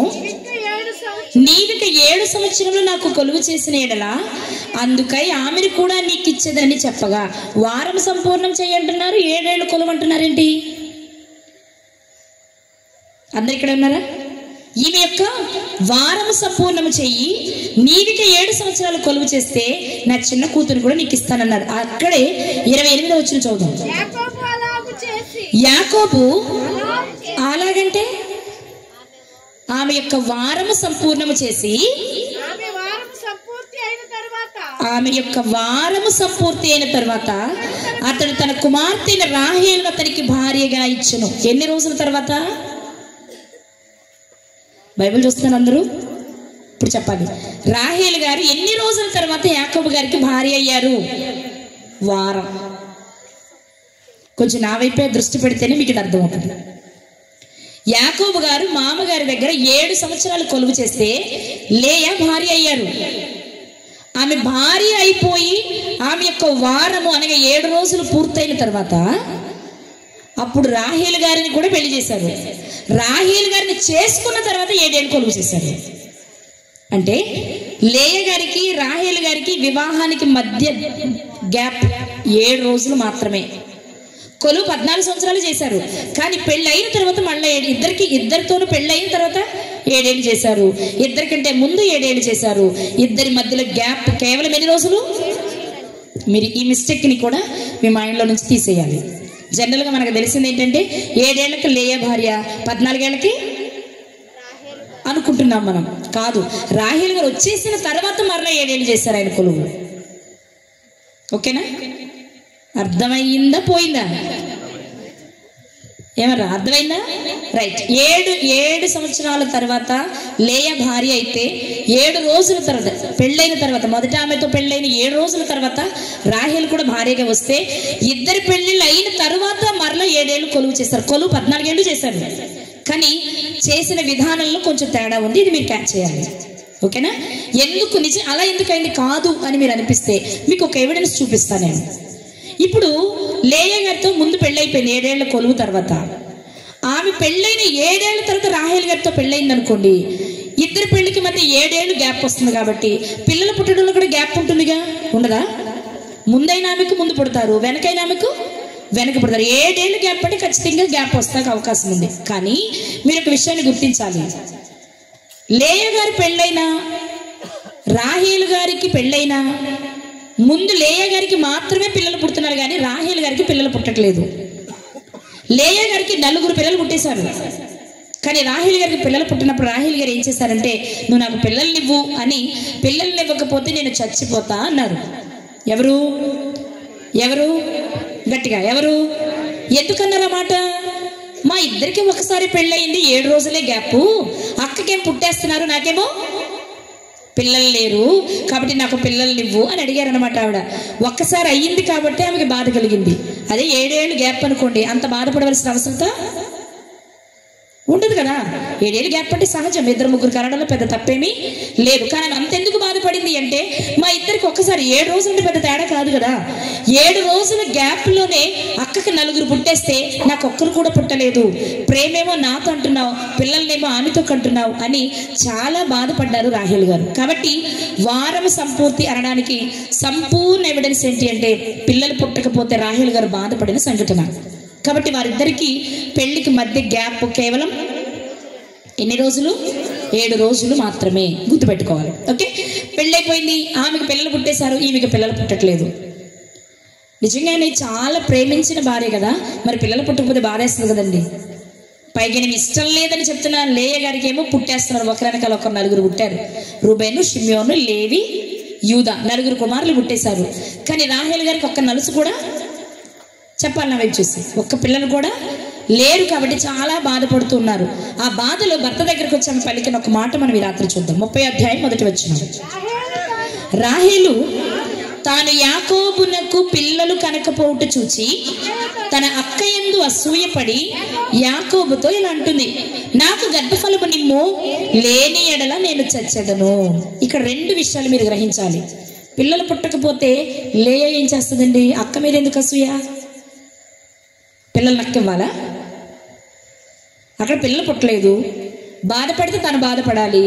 ఇంకా బాధ కలిగితే ప్రేమించిన భర్త కాబట్టి భర్తను అనడంలో కొంతవరకు సమంజసం, అనకూడదు కానీ కొంతవరకు సమంజసం. అంతేకాని లేయ గారు ఏం చేస్తారు? లేయా మీద అసూయపడి ఏం చేస్తారు ఆవిడ? అవును, స్త్రీలకు ఉండే పెద్ద జబ్బు ఇది. నన్ను కూడా కలుపుకొని చెప్తున్నా. మనకుండే పెద్ద జబ్బు ఏంటంటే, మన భర్త ఎన్ని ఎదవేషాలు వేసినా మనకు మాత్రం మంచోడు. అవునా? అంటే ఇలా అంటున్నాను ఏమనుకోదు, జనరల్గా సమాజంలో జరిగేది మీతో పంచుకుంటాను నేను. మన భర్తే, నా భర్తే తీసుకుందాం, నా భర్తే నన్ను కాదని మరొక స్త్రీని ఇష్టపడి ఆమెతో మాట్లాడుతున్నాడు అనుకోండి, ఫస్ట్ నేను ఎవరిని ఖండించాలి? మీరు చేసేది తప్పండి, మనకు పెళ్ళయింది, మనకు పిల్లలు ఉన్నారు, మన పిల్లలు పెద్దవాళ్ళు అవుతున్నారు, మీరు ఎందుకు పరాయి స్త్రీతో మాట్లాడుతున్నారని నేను నా భర్తను కదా అడగాలి ఫస్ట్, అంతేనా కదా? కానీ మనం అలా చెయ్యం. ఎందుకంటే మనం అడిగితే మనం కొడతారని ఇక్కడ ఏం చెయ్యం, అక్కడికి వెళ్తాం. నీకు ఇంకెవరు దొరకలేదా? నా మొగుడే దొరికాడా? చూడగా మన సమాజంలో ఇవే ఎక్కువ ఉంటాయి. ఇంట్లో ఏం చేయరు. నీ భర్త అంత మంచివాడైతే పరాయి స్త్రీతో మాట్లాడాల్సిన అవసరం ఏముంది? ఒకవేళ పరాయి స్త్రీ దగ్గరికి వెళ్తే ఆవిడ బజార్ది అనుకుందాం కాసేపు, మంచి నేర్పాల్సిన ఎవరికి? నీ ఇంట్లో నీ భర్త కదా. కానీ నీకు నీ భర్త మంచోడు, అంత మంచోడు అయితే పరాయి స్త్రీ దగ్గరికి ఎందుకు వెళ్ళాలి? ఇక్కడేమన్నా వర్కౌట్ అవ్వదని మనకు తెలుసు, అందుకే ఎక్కడికి వెళ్తాం? అక్కడికి వెళ్తాం. ఇది ఎక్కడి నుంచి వచ్చింది అనుకున్నారు? ఎక్కడి నుంచి వచ్చింది? పిల్లలు కనకపోవడానికి లేయ గారి ప్రమేయమే లేదు కదా. కానీ ఎవరి మీద అసూయపడుతుంది? అక్క మీద కదా. ఇది తప్ప కాదంటారా? మాట్లాడేంటి? తప్పు. కానీ అంతే, స్త్రీ బలహీన ఘటమన్నారు, అందుకే అక్కడే ఎక్కువ అంటారు. ఇక రెండోది, భర్త దగ్గరికి వచ్చింది. భర్త దగ్గరికి వచ్చి ఆవేశంతో మాట్లాడుతుంది, నువ్వు నాకు పిల్లలు నీయకపోతే నేనేమైపోతా? చచ్చిపోతా. చచ్చిపోతే ఎవరికి నష్టం? ఆయనక. ఇంకో భార్య ఆల్రెడీ ఉంది, 2 దాసీలు ఉన్నారు, ఆయనకేం బాధ? కానీ ప్రేమించింది కదా, ఆ చనువు ఉంటుంది. పైగా పిల్లలు లేరు, అందరూ గొడ్రాలు అంటూ ఉండుంటారు. ఆ నింద పోయడం చాలా కష్టం స్త్రీకి, అందుకే చాలా ఆవేశంతో మాట్లాడుతుంది. నిజం చెప్పాలి అంటే ఆ సమయంలో, ఆ సన్నివేశంలో యాకోబు గారు ఆమెను చేరదీయాలి.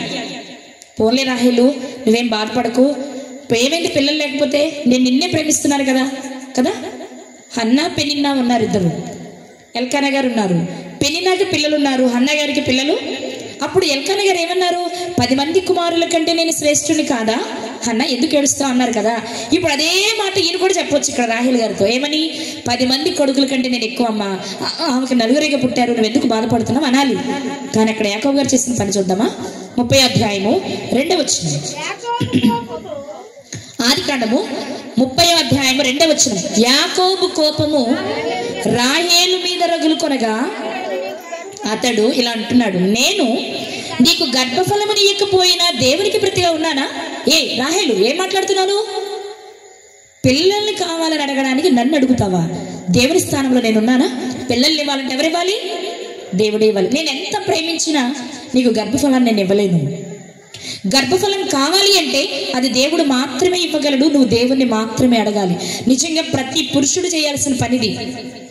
భార్యలు బలహీనమైన ఘటాలు, తెలియక పొరపాటు చేస్తే బుజ్జగించి వాళ్ళని సవరదీసి ఏం పర్వాలేదు అనకూడదు. అది దేవునికి అవమానం తెచ్చే పని అయినప్పుడు నువ్వెంత ప్రేమించే భార్య అయినా సరే నువ్వు చేయాల్సిన పని ఏంటంటే దేవునికి అవమానం కలుగుతుంది, ఆయన మహిమ రావట్లేదు అన్నప్పుడు ఖచ్చితంగా నీ భార్యని నువ్వు గద్దించాలి, ఖండించాలి. అంత ప్రేమించిన యాకోబు గారు కూడా సన్నివేశంలో గర్భఫలం అనేది నా చేతిలో లేదు రాహేలు, ఎందుకు అలా మాట్లాడుతున్నావు? నువ్వు దేవుణ్ణి అడుగు, దేవునికి ప్రతిగా ఉన్నానా నేను, వెళ్ళి అడుగు అన్నారు. ఆయన గనుక కోపపడకపోతే దేవుని అడగాలి అన్న ఆలోచన రాహేలు గారికి వచ్చేది కాదు. అంటే ఖచ్చితంగా భార్యలను ప్రేమించమని బైబిలే చెప్పింది. ప్రేమించు, కానీ దేవుని కంటే ఎక్కువ కాదు. దేవుని స్థానం నీకు వస్తున్నప్పుడు అసలే కాదు. అదే యాకోబు గారు చేసిన పని. వెంటనే భయపడిపోయింది రాహేలు గారు. ఏంటి ఇంత ప్రేమగా ఉండే నా భర్త ఒక్కసారి ఇంత కోపం వచ్చిందేంటి అంటే నేను మాట్లాడిన తప్పేమో. ఓకే, నాకు పిల్లలు కావాలి అంటే ఇప్పుడు నేను భావన కాదు సంప్రదించాల్సింది. ఎవరిని? దేవుణ్ణి అనుకుంది. వెంటనే దేవుణ్ణి అడిగింది. దేవుడు ఆమె మనవి విన్నారు. ఆమెకు కుమారుని ఇచ్చారు. ఆ కుమారుడే, మీరే చెప్పుకోండి అన్నట్టు చూస్తున్నారు నన్ను. యాకోబు గారికి రాహేలు గారికి పుట్టిన మొదటి కుమారుడి పేరు యోసేపు గారండి. చరిత్రలో పాపం అంటే దూరంగా పారిపోయిన యవనస్తుడు అనగానే గుర్తొచ్చే యోసేపు గారు ఇదిగో రాహేలు గారి గర్భాన పుట్టిన తొలి కుమారుడు. అయితే ఈ కుమారుడు పుట్టినప్పుడు ఈ కుమారుడికి పేరు పెట్టేటప్పుడు ఆ తల్లి ఒక కోరిక, మరో కోరిక కోరుకుంటూ పేరు పెడుతుంది. అదేంటి చూద్దామా? 30వ అధ్యాయము 22 నుంచి 24 వరకు చదువుదాం. ఆది కాండము 30వ అధ్యాయము 22 నుంచి. దేవుడు రాహేలును జ్ఞాపకము చేసుకుని ఆమె మనవి విని ఆమె గర్భము తెరచెను. ఎప్పుడు గర్భం తెరిచారు? ఆమె మనవి విని. అంటే ఇప్పుడు ఏం చేశారు? భర్త తిట్టిన తర్వాత రాహేలు గారు ఏం చేశారు? అలా ఉండాలి. ఖండించడం అంటే అప్పటికప్పుడు వాళ్ళ తప్పును సరి చేసుకున్న ఆలోచన బయటకు వచ్చేలా ఉండాలి మన గద్దింపు. అంతలా గద్దించారు ఆయన. వెంటనే ఆమె ప్రార్థన చేసింది. దేవుడు ఆమె గర్భాన్ని తెరిచి ఆమెకు కుమారుణ్ణి దయచేశారు. ఆ కుమారునికి పేరు పెడుతున్నప్పుడు చెప్తున్న మాట 24 వచ్చింది. మరియు ఆమె యెహోవా మరి యొక్క కుమారుని నాకు దయచేయునుగాక అనుకుని అతనికి యోసేపు అని పేరు పెట్టను. ఎందుకు మళ్ళీ కుమారుడు? నేను వరకు పిల్లలు లేరు, గొడ్రాలు అన్నారు. దేవుడు నిందను తీసి కుమారుని ఇచ్చారు. ఈసారి కూతుర్ని అడగొచ్చుగా? అడగకూడదా? చెప్పరంటారా? ఒక కొడుకున్నాడు, ఇంకోసారి ఎవరు కావాలి? మళ్ళీ కొడుకుని అడిగింది ఏంటి ఆవిడ? ఎక్కడ ఉన్నారు అందరూ? ఇక్కడే ఉన్నారా? ఒకసారి నిద్రపోయే వాళ్ళందరూ చేతులు ఎత్తండి. నిద్రపోయే వాళ్ళందరూ చేతులు ఎత్తితే ముగిస్తాను. బాబాయ్ అందరూ గుడ్లు వేసుకుని అన్నీ చూస్తున్నారు. గుడ్. ఇక్కడ నేను గమనించవలసిన విషయం ఏంటి అంటే అప్పటికి మీరు వినాలి, లేయా గారికి 6 కొడుకులు. లేయా దాసికి 2 కొడుకులు. రాహేలు దాసికి కూడా 2 కొడుకులు. కాబట్టి ఈమెకి అనిపించింది నాకు మరి ఒక్కడైతే బాగుండదు, నాకు కూడా ఇంకో కొడుకుంటే బాగుండు అనుకుని ఇప్పుడు యోసేపు గారికి పేరు పెడితే ఆమె కోరుకున్న కోరిక ఏంటంటే నాకు దేవుడు మరొక కుమారుని ఇవ్వాలి, నాకు కూడా 2వ కొడుకు వస్తే మంచిది అనుకుని కోరుకుంది. రైట్. దేవుడు మరలా ఆమె మనవి విన్నారు. 2సారి కూడా ఎవరినిచ్చారు చెప్పాలందరూ? 2సారి కూడా ఎవరిచ్చారు? కుమారుణ్ణే ఇచ్చారు. కానీ ఇక్కడ జరుగుతున్న విచిత్రం ఏంటంటే మరి 2సారి కొడుకు పుట్టినప్పుడు ఆవిడ ఏం చేయాలి? ఎగిరి గంతేయాలి, అంతే కదండి. అదేమో మన చేతిలో ఉన్నదా కొనుక్కోవడానికి? దేవుడు ఉచితంగా ఇచ్చేది ఇక్కడ గర్భఫలం అనేది. మనం అనుకున్నంత మాత్రం పుడతారనేమి లేదు. మేము 3 అక్క చెల్లెవి, మాకు మగపిల్లలు లేరు. నేను లాస్ట్. మా అమ్మగారు కూడా 2వ మగపిల్లాడు 3వ మగపిల్లాడు అనుకున్నారట. మరి 3 పుట్టాం. అదే వాళ్ళు కూడా ఇలా కోరుకుంటే ఏర్పడుతుంది పుట్టేస్తే మా అమ్మకి నేను ఉండకపోదునేమో. ఒక అక్క ఒక అన్నయ్య వస్తే నాతో చెల్లి అయ్యేదేమో. ఇంకా మగపిల్లాడు అనుకుంటే నేను పుట్టాను. అర్థమైందా? నేను పుట్టాక 7 రోజులు మా అమ్మ నా ముఖం చూడలేదంట. 3వసారి కూడా ఆడపిల్ల పుట్టిందని ఇప్పుడు తలెత్తుకుని చూస్తుంది. దేవుని కృప, అంతేనా? ఓకే, విషయంలోకి వద్దాం. ఇప్పుడు ఏం చేయాలి? 2వసారి కూడా మగపిల్లాడు కావాలని కోరుకున్నప్పుడు దేవుడు మగపిల్లాడిని ఇస్తున్నప్పుడు చాలా సంతోషించాలి కదా. మరి అంత సంతోషం ఉందా ఆమెకు? చూద్దాం ఆ మాటల్లో. ఆదికాండం 35వ అధ్యాయం. ఆదికాండం 35వ అధ్యాయం 16 నుండి. ఎఫ్రాతాకు వెళ్ళు మార్గంలో మరికొంత దూరము ఉన్నప్పుడు రాహేలు ప్రసవించుచు ప్రసవ వేదనతో ప్రయాసపడెను. ఇది ఎవరికైనా సహజమే కదా. ప్రతి స్త్రీకి ప్రసవించేటప్పుడు ప్రసవ వేదన సహజమా కాదా? చెప్పాలందరూ. ఈ నొప్పులు రావా? మీరందరూ ఫ్రీగా డెలివరీ అయిపోయారు ఏంటండి? ఎవరికి పెయిన్స్ లేవా? మాట్లాడలేదేంటి? మీ ఊరోళ్ళకి నడవపల్లెళ్ళకి పెయిన్స్ రావా? ఈరోజు మేము వస్తుంటే ఒక చిన్న మాట చెప్తానే. ఈరోజు మేము వస్తుంటే ఎంతసేపు మా కారుకి రైట్ సైడ్ నుంచి అందరూ క్రాస్ చేసుకుని వెళ్తున్నారు. జనరల్గా ఎటువైపు నడవాలి? క్షమించాలి, లెఫ్ట్ సైడ్ క్రాస్ చేస్తున్నారు. జనరల్గా ఒక వెహికల్ని క్రాస్ చేయాలంటే రైట్ సైడ్ నుంచి క్రాస్ చేస్తాం కదా. అయ్యగారు 4-5 చూసి అన్నారు, ఈ అమలాపురం సైడ్ వాళ్ళందరూ ఇలాగే క్రాస్ చేస్తారేమో, మన జాగ్రత్తగా ఉంటే మంచిది అంటున్నారు. అలాగే మీ వాళ్ళకి పెయిన్స్ ఉండవా మరి మాట్లాడరేమి? ప్రతి స్త్రీకి ప్రసవం సమయంలో ప్రసవ వేదన సహజం. సైన్స్ చెప్పింది ఏంటో తెలుసా? మన బాడీలో 206 ఎముకలు ఉంటాయి. డెలివరీ సమయంలో ఒక స్త్రీకి 206 ఎముకలు ఒకసారి విరిగితే ఎంత నొప్పో అంత నొప్పి వస్తుందట. ఎంత? ఒక ఎముక విరిగితేనే తట్టుకోలేం, వెలవెల ఆడిపోతాం కదా. కానీ డెలివరీ టైంలో 206 ఎముకలు ఒక్కసారిగా విరిగితే ఎంత పెయినో అంత పెయిన్ అంట. అందుకే స్త్రీకి మరో జన్మ అంటారు డెలివరీ సమయాన్ని. తల్లిని లేక స్త్రీని గౌరవించడానికి అదే ప్రధాన కారణం. వింటున్నారన్నమాట. ఇప్పుడు ఈమెకి ప్రసవ వేదన వస్తుంది, నొప్పులు వస్తున్నాయి, అది సహజమే. అయితే 17వ వచనంలో ఆమె ప్రసవము వలన ప్రయాసపడుచున్నప్పుడు మంత్రసాని ఆమెతో అంటుంది భయపడొద్దు అని. అంటే ఇప్పుడు ఏం చేస్తుంది? భయపడుతుంది. ఎందుకు భయం? నొప్పులకి భయమా? నొప్పులకి భయమా? కాదు, ఏదో భయం ఆమెను వెంటాడుతుంది. ఏంటో భయం అని ఆలోచిస్తే అప్పుడు మంత్రసాని అంటుంది భయపడకము, ఇదియు నీకు అమ్మయ్య. ఇప్పటి వరకు భయం వల్ల ఇప్పుడు ఏమవ్వాలి? పోవాలి, అంతేనా? అమ్మయ్య, రెండోసారి నేను కొడుకుని అడిగాను, దేవుడు నాకు మరలా కుమారుని ఇచ్చాడు, ఇక ఎవరు పుడతారని భయపడుతున్నాను మంత్రసాని, నాకు కొడుకే పుడుతున్నాడని సంతోషించాలి. కానీ ఆమె ఏం చేసింది తెలుసా? ఆమె మృతి పొందెను, ప్రాణము పోవుచుండగా ఆమె అతని పేరు బెనోని అనెను. ఏమంటే మిమ్మల్ని అడుగుతాను, ఇక్కడ కూర్చున్న తల్లుల్ని అడగనా? పిల్లల్ని కన్నా తల్లులు ఎంతమంది ఒకసారి చేతులు ఎత్తండి. పిల్లల్ని కన్నా తల్లులు ఎవరు పిల్లలు లేరండి మీకు? ఏంటారు సగం ఎత్తారండి, సగం కన్నారా? మిమ్మల్ని అడుగుతాను, డెలివరీ అవుతున్న టైంలో అంటే విత్ ఇన్ సెకండ్స్లో బేబీ భూమి మీదకి వస్తుందన్న టైంలో పాప అయితే ఏం పేరు పెడదాం, బాబు అయితే ఏం పేరు పెడదాం అని ఆలోచించారా? ఆ టైంలో అసలు వస్తుందా? ఏం పేరు పెట్టాలని వస్తుందా? ఎవరు పుట్టినా పర్వాలేదు అనిపిస్తుంది. ముందు భారం దిగితే చాలు అనుకుంటాం. కానీ పాప బాబండి, పాప అయితే పలానా పేరు పెట్టండి, బాబు అయితే పలానా పేరు పెట్టండి, నల్లగా ఉన్నారా తెల్లగా ఉన్నారా అని అడుగుతుంది తీరితైవిగా ప్రశాంతంగా తల్లప్పుడు. కానీ మీరు ఆలోచించండి, ఇంత ప్రసవ వేదన పడుతూ కూడా రాహేలు గారట ఆ కుమారునికి పేరు పెడుతుంది. ఎందుకు పెట్టారు? మనలాంటి నొప్పులు ఆమెకు కూడా ఉన్నాయి కదా, మనలాంటి సిచ్యువేషన్లోనే తను కూడా ఉన్నారు కదా. కానీ అప్పుడు పేరు పెట్టాలని ఆలోచన ఎందుకు వచ్చింది? ఒకవేళ వచ్చింది అనుకుందాం, ఎలాంటి పేరు పెట్టాలి? మంచి పేరు పెట్టాలి, అంతేనా? ఎవరు పెట్టిన పేరై ఉండాలి, అర్థవంతమైన పేరై ఉండాలి, పలకడానికి అనుకూలంగా ఉండాలి. కానీ ఆమె ఏం పెట్టారు? బెనోని అని పెట్టారట. ఏం పేరు చెప్పాలందరూ? బెనోని అంటే అర్థం ఏంటి? ఏడుపు కొడుకట. ఎవరైనా పెడతారు ఈ పేరు కొడుకులకి? ఏడుపు కొడుకు అని పెడతారు ఎవరన్నా? దుఃఖపుత్రుడు అంటే వాడికి భాషలో ఏంటి? ఏడుపు కొడుకు అని అర్థం కదా. అసలు పేరు పెట్టేదే ప్రసవిస్తున్నప్పుడు, ఆ పెట్టే పేరు కూడా ఏడుపు కొడుక అని పేరు పెడుతుందండి. ఎవరైనా పెడతారు ఇలా? మరి ఎందుకు పెట్టారు రాహేల్ గారు? ఈ రాత్రి మనం ఆలోచించవలసిన విషయం ఇది. పెట్టేదేదో చక్కని పేరు పెట్టాలి.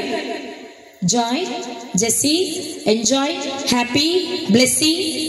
ఎందుకంటే మనకు వచ్చే ఆశీర్వాదం ఆనందాలకు సంబంధించినే పెడతాం. వాడు నిజంగా రోజు ఏడ్చేవాడైనా. కానీ మరి ఈమెందుకు ముక్కుపచ్చలారని అప్పుడే పుట్టిన కుమారునికి ఏడుపు కొడుకు అని పేరెందుకు పెట్టారు అంటే ఆమె జీవితంలో విషాద సంఘటన ఒకటి జరిగింది.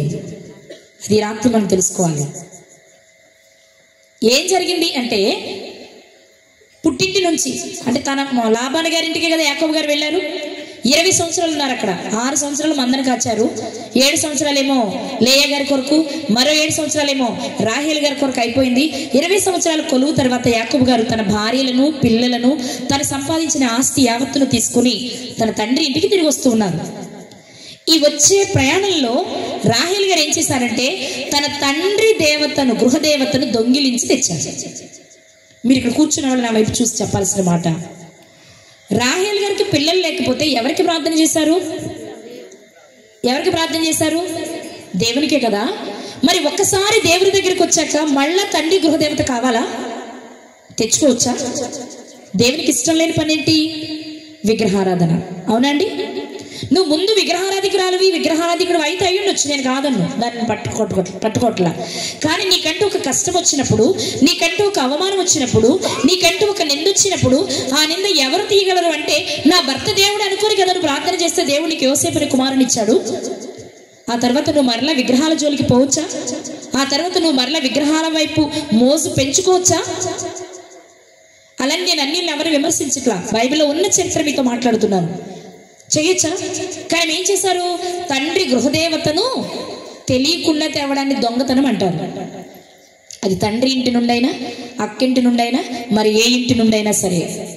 ఈ రాత్రి మనం గుర్తుపెట్టుకోవాల్సిన విషయం, ఆడపిల్లలు పుట్టింటికి వెళ్ళినప్పుడు ఇది మా అమ్మ ఆస్తి, మా నాన్న ఆస్తి, నేను ఏది పట్టుకెళ్ళినా పర్వాలేదు అనుకుంటారేమో. వాళ్ళు ఇస్తే నువ్వు తీసుకో, కానీ తెలియకుండా నువ్వు తెచ్చేది ఏదైనా దొంగతనమే. అదే పని చేశారు రాహేల్ గారు. సరే తెచ్చుకుంటే తెచ్చుకున్నారు, పోని నచ్చి మోసపడి. కనీసం దానిని వెనకే తండ్రి వచ్చి, బాబు అల్లుడు వెళ్ళిపోతే వెళ్ళిపోయావు, నా గృహదేవతను ఎందుకు తీసుకెళ్తున్నావు అన్నప్పుడు, అయ్యో నేను తేలేదే అన్నారు యాకోబు గారు. అందరి గుడారాలు వెతికారు. చివరికి రాహేల్ గారి దగ్గరికి వచ్చినప్పుడు ఆవిడ ఏం చేశారు? దాన్ని తీసి వంటి సామాగ్రి పెట్టిలో దాచిపెట్టి దాని మీద కూర్చొని, నాన్నగారు నేను కడగా ఉన్నాను, లేవలేను అని అబద్ధం చెప్పారు కదా. తేవడం తప్పు. ఒకవేళ తెచ్చుకున్న తండ్రికి ఏం చెప్పాలంటే, నాన్నగారు ఆ దేవత బొమ్మ అంటే నాకు చాలా ఇష్టం, మిమ్మల్ని విడిచి దూరంగా వెళ్ళిపోతున్నాను కదా, అది చూసినప్పుడల్లా మిమ్మల్ని గుర్తు తెచ్చుకొని నేను నాకున్న బెంగం తీర్చుకొని తెచ్చుకున్నాను అని చెప్తే బాగుండేది. పోనీ తండ్రికి చెప్పలేకపోతే కనీసం భర్తకి చెప్తే బాగుండేది. తండ్రికి చెప్పలేదు, భర్తకి చెప్పలేదు, అడగడానికి వచ్చి వెతుకుతున్నప్పుడు కూడా దానిని కనబడనివ్వలేదు. రహస్యంగా దాయడం వలన జరిగిందేంటో తెలుసా? లాబాను అన్ని గుడారాలు వెతికేశాడు. ఎక్కడ వెతికినా అది మాత్రం కనబడట్లేదు. ఆ వెతుకులాట చూసిన యాకోబు గారికి కోపం వచ్చి ఆ సమయంలో ఆయన పలికిన మాట ఒకసారి చూద్దాం. ఆదికాండము 31వ అధ్యాయము 32వ వచనం. ఆదికాండము 31వ అధ్యాయము 32వ వచనం. ఎవరి యొద్ద నీ దేవతలు కనబడునో వారు బ్రతకకూడదు. అసలు ఈ మాట అంటారని రాహేల్ గారు కలలో కూడా ఊహించలేదు. ఏముంది, బొమ్మే కదా, మా నాన్నదే కదా, నేను ఎవరు పొరిగిళ్ళలో దొంగతనం చేసుకురాలా, ఎక్కడి నుంచి తెచ్చాను, నా తండ్రి ఇంటి నుంచే కదా అనుకున్నారామె. కానీ ఇంత పెద్ద మాట పలుకుతారని ఆమె ఊహించలేదు. కానీ ఆ వెతుకులాటను చూసిన యాకోబు గారికి విపరీతమైన కోపం వచ్చింది. అందుకని చెప్పిన మాట ఏంటో తెలుసా? నీ దేవతలు ఎవరి యొద్ద కనబడినా మామ వాళ్ళు చచ్చునుగా అన్నారు. ఆ మాట పలికేసిన తర్వాత గుండె పగిలిపోయింది రాహేల్ గారికి. అరే ఇంత మాటనే సరే అంటే ఇప్పుడు నా జీవితంలో ఏం జరగబోతుంది? మరణం. ఎప్పుడు వస్తుంది తెలియదు, కానీ చాలా సమీపంగా ఉంది, చాలా సమీపంగా ఉంది నా జీవితంలో మరణం. అందుకే ఆమె ప్రసవిస్తున్నప్పుడు, ప్రసవ వేదన పడుతున్నప్పుడు, అందరి స్త్రీలకు వచ్చే సహజమైన ప్రసవ వేదన కాదని ఆమెకు అర్థమవుతుంది కాబట్టి భయపడుతుంది.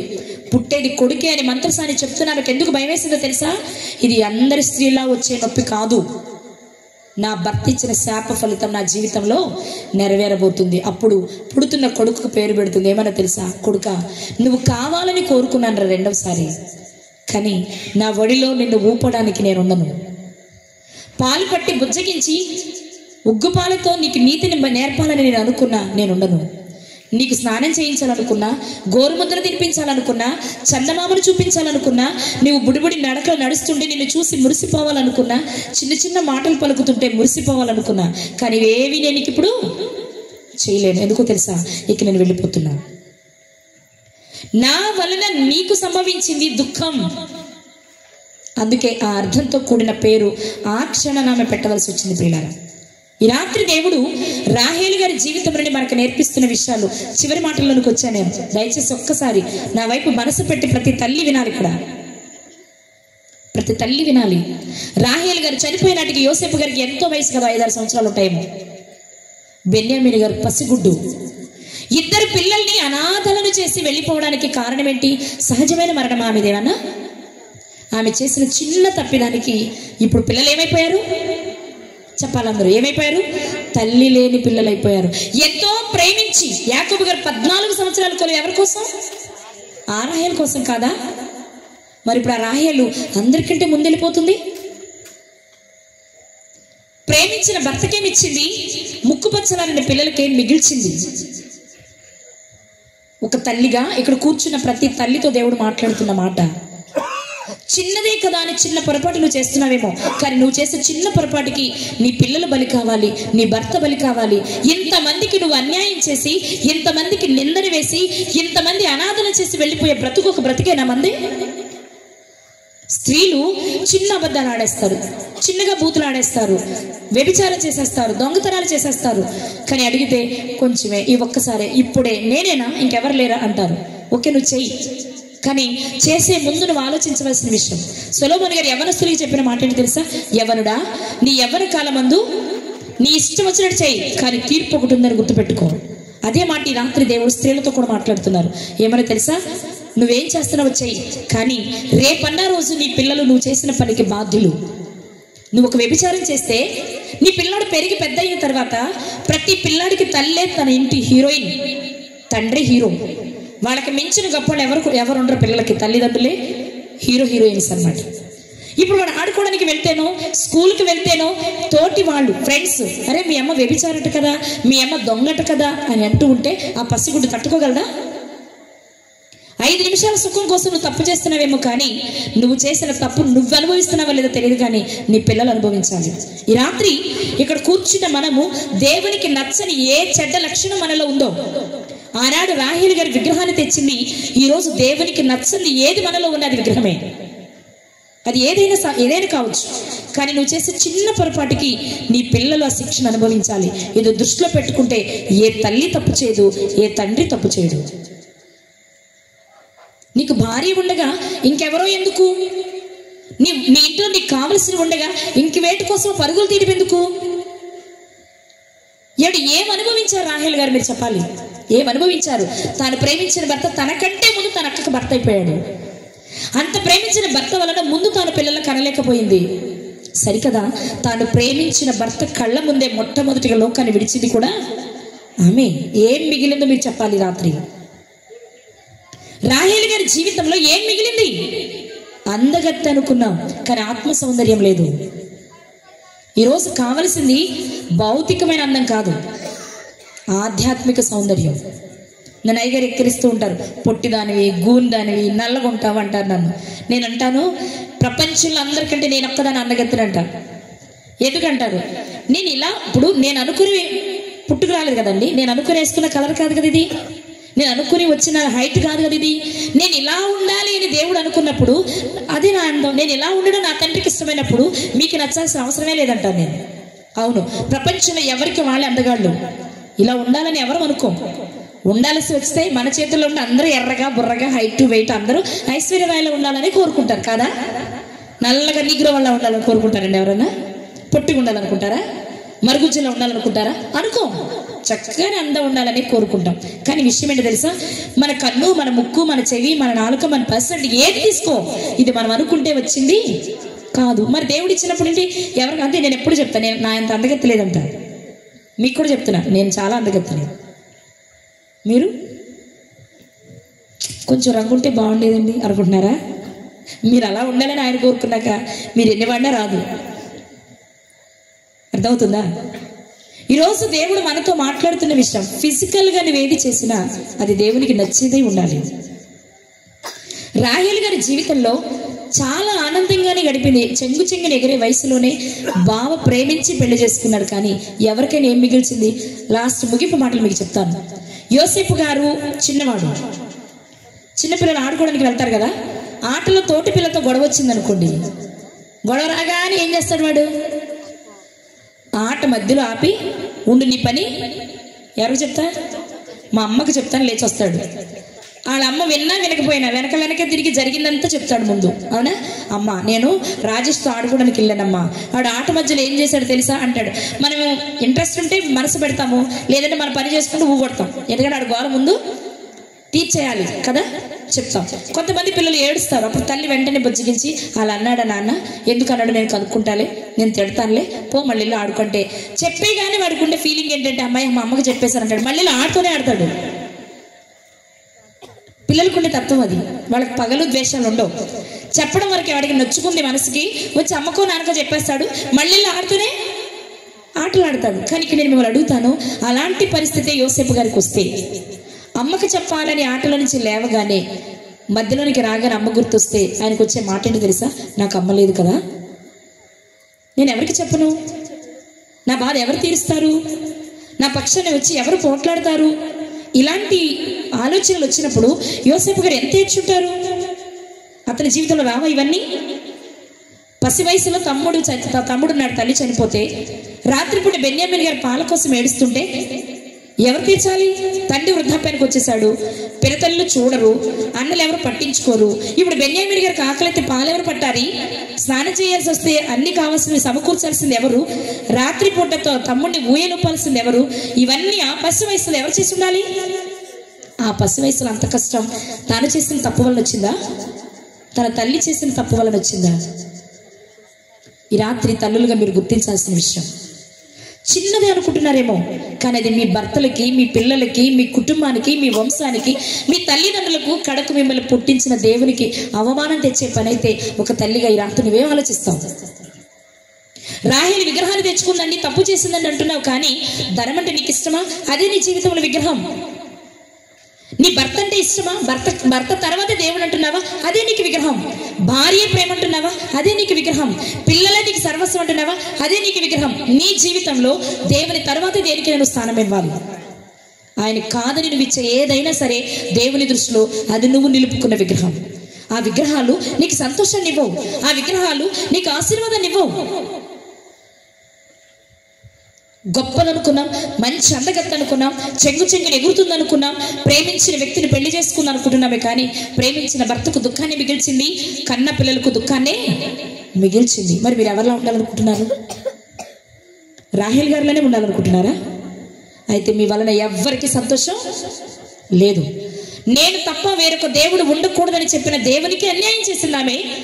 ఏ దేవుడు తనకు పిల్లల్నిచ్చాడో, ఏ దేవుడు తనకు భర్తనిచ్చాడో, ఏ దేవుడు 14 సంవత్సరాలు కొలువు చేసిన భర్తకు ఆమె మీద కోపం రాకుండా ప్రేమించి ఆమె కోసం 14 ఏళ్ళు కొలువు చేయగలిగాడు, ఇవన్నీ నెరవేర్చడానికి కారణమైన దేవుని ప్రక్కన పెట్టి తండ్రి ఆరాధించిన, తండ్రి పూజించిన దేవతను తెచ్చుకుని దేవునికి కష్టాన్ని కలిగించింది. ప్రేమించి చేసుకున్న భర్తకు దుఃఖాన్ని మిగిల్చింది. ముక్కుపచ్చలారని 2 పిల్లల్ని అనాథలను చేసింది. ఇవన్నీ తన కళ్ళ ముందు కదలాడుతున్నాయి. అర్థమవుతుంది, ఇక నేను వెళ్ళిపోతున్నాను, ఎవ్వరికి నేను సంతోషాన్ని మిగల్చలేదు. అందరికంటే ఎక్కువగా ఇదిగో పుడుతూనే తల్లి ఎలా ఉంటుందో చూడని స్థితిలో నేను వదిలి వెళ్ళిపోతున్నాను అన్న బాధ కలగానే రాహేల్ గారు బెన్యామీన్ గారికి పెట్టిన పేరు బెనోని. అందుకే ఆ సన్నివేశంలో పేరు పెట్టవలసిన పరిస్థితి ఏర్పడింది. ప్రియులారా, ఒకసారి ఆలోచించండి. ఎందుకు వాళ్ళ జీవితాలు దేవుడు పరిశుద్ధ గ్రంథంలో మన కొరకు వ్రాయించారు అంటే, మన జీవితంలో దేవునికి నచ్చంది ఏదో ఒకటి మనలో ఉంటుందేమో. ఒకవేళ దేవునికి నచ్చనిది ఉంటే మనం దేవునికి నచ్చం. దేవునికి నచ్చకపోతే మన కుటుంబం అంత అల్లకల్లోలం. అదే మూఢురాలు తన చేతులతో తన ఇల్లు ఊడబెరుక్కోవడం. ఎలా ఉండాలనుకుంటున్నారు మీరు? కుటుంబాన్ని కట్టుకున్న జ్ఞానవంతురాలైన రిబ్కా గారిలా ఉండాలనుకుంటున్నారా? కుటుంబం అంతటినీ దుఃఖంలో ముంచి వెళ్ళిపోయిన రాహేల్ గారిలా ఉండాలనుకుంటున్నారా? మీ ఇష్టం. ఇలాగే ఉండండి అని నేను చెప్పను, ఎందుకంటే దేవుడే చెప్పిన మాట, జీవము మరణము నీ ముందు పెట్టాను, నువ్వు సెలెక్ట్ చేసుకోమన్నారు. ఆయనే 2 పెట్టేశాక నేను ఒకటేలా పెట్టను, నేను కూడా 2 పెడుతున్నా. జ్ఞానవంతురాలైన రిబ్కా గారిలా ఉండి భర్తకు అనుసరణగా, భర్తకు చెప్పి చేసే భార్యలా ఉండాలనుకుంటున్నారా? అలాగే పిల్లల్ని అర్ధాంతరంగా పోగొట్టుకుని నరకానికి పంపకుండా వారి జీవితాలను సరిచేసిన జ్ఞానవంతురాలైన రిబ్కా గారిలా ఉండాలనుకుంటున్నారా? చిన్న విగ్రహం కొరకు దేవునికి దూరమై, భర్తకు దూరమై, పిల్లలకు దుఃఖాన్ని మిల్చిన రాహేల్ గారిలా ఉండాలనుకుంటున్నారా? రిబ్కా గారు, రాహేల్ గారు ఇద్దరెవరు? అత్తా కోడళ్ళు. ఇద్దరిని మీ ముందు పెట్టాను. ఎలా ఉండాలనుకుంటే అలా ఉండండి, కానీ మంచి నిర్ణయం తీసుకుని ఇంటికి వెళ్ళండి. తలలోంచండి, ప్రార్థన చేసుకుందాం. పరిశుద్ధమైన మా కన్న తండ్రి, ఉన్నతమైన మీ నామమునకు యేసుక్రీస్తు ప్రభు వారి ద్వారా కృతజ్ఞతాస్తుతులు చెల్లిస్తున్నాము నాయన. గడిచిన కాలమంతా మీ బలిష్టమైన చేతుల క్రింద మమ్మల్ని సజీవులుగా ఉంచారు. పరిశుద్ధ గ్రంథంలో ఎంతో మంది జీవితాలను మా కొరకు రాయించారు నాయన. ఎందుకంటే మంచివారిని చూసి అలా ఉండాలి అని, చెడ్డవారిని చూసి అలా ఉండకూడదని నేర్పడానికే. వారి జీవితాల్లో దుష్టాంతాలుగా జరిగాయి, మాకు బుద్ధి కలగడానికని మీరు వ్రాయించిన లేఖనాల ప్రకారం ఈ రాత్రి రిబ్కా గారి జీవితాన్ని, రాహేలు గారి జీవితాన్ని మేము చూసాం నాయన. పక్షపాతి అనుకున్న రిబ్కా గారు కానే కాదు అని లేఖనాలు రుజువు చేస్తున్నాయి. ఇశ్రాయేలు వంశకర్తలకు మూలమైన రాహేలు గారిని గురించి మేము ఆలోచించాం, కానీ తన జీవితం తన పిల్లలకు దుఃఖాన్ని మిగిల్చింది. అయినప్పటికీ తల్లి మార్గములు పయనించకుండా తన జీవితాన్ని అద్భుతంగా మలుచుకున్నారు నాయన యోసేపు గారు. మేము ఎలా ఉన్నాము? ఎవరికి వారిని పరీక్ష చేసుకోవడానికి సహాయాన్ని దయచేయండి. నిజమే తండ్రి, ఆయా తరాలలో మమ్మల్ని పుట్టిస్తున్నారు. ఈ తరములో పుట్టిన మేము ధన్యులం. మీ లేఖనాలను పరిశీలించే జ్ఞానము, యోగ్యత, సమయము మాకు ఇచ్చారు. దీన్ని సద్వినియోగం చేసుకుని పరలోకాన్ని స్వతంత్రించుకుని కృప మాకు అనుగ్రహించండి నాయన. మీరు ఇచ్చిన అవకాశాలను దుర్వినియోగపరిచి నాయన మూర్ఖులుగాను అజ్ఞానులుగాను మేము లోకంలో బ్రతికితే మా బ్రతుకు వలన ప్రయోజనం లేదు. మీకు ఇష్టం లేనిది ఏది మా జీవితంలో ఉందో దాన్ని ఈ రాత్రి ఇక్కడే విడిచి విసర్జించి మీకు అనుకూలంగా జీవించడానికి సహాయమును దయచేయండి తండ్రి. ఈ చల్లటి వేళ చలిగాలిలో కూడా మీ పిల్లలు మీ సన్నిధిలో కూర్చొని మీ మాటలు విన్నారు. విన్న మాటలు వారి హృదయంలో ఫలించలాగిన సహాయమును దయచేయండి తండ్రి. కార్యక్రమం ఏర్పాటు చేసిన సహోదరులు ఎలీషా గారిని మీరు జ్ఞాపకం చేసుకోండి. కుటుంబాన్ని జ్ఞాపకం చేసుకోండి. సంఘాన్ని, పరిచర్యను మీరు జ్ఞాపకం చేసుకోండి నాయన. ఎంతో ప్రయాసతో కూడిన ఈ కార్యక్రమం మీకు మహిమకరంగా, మాకు మేలుకరంగా జరిగించారని నమ్ముతున్నాం తండ్రి. తర్వాత జరిగే కార్యక్రమం క్రమముగా, మర్యాదగా జరిగి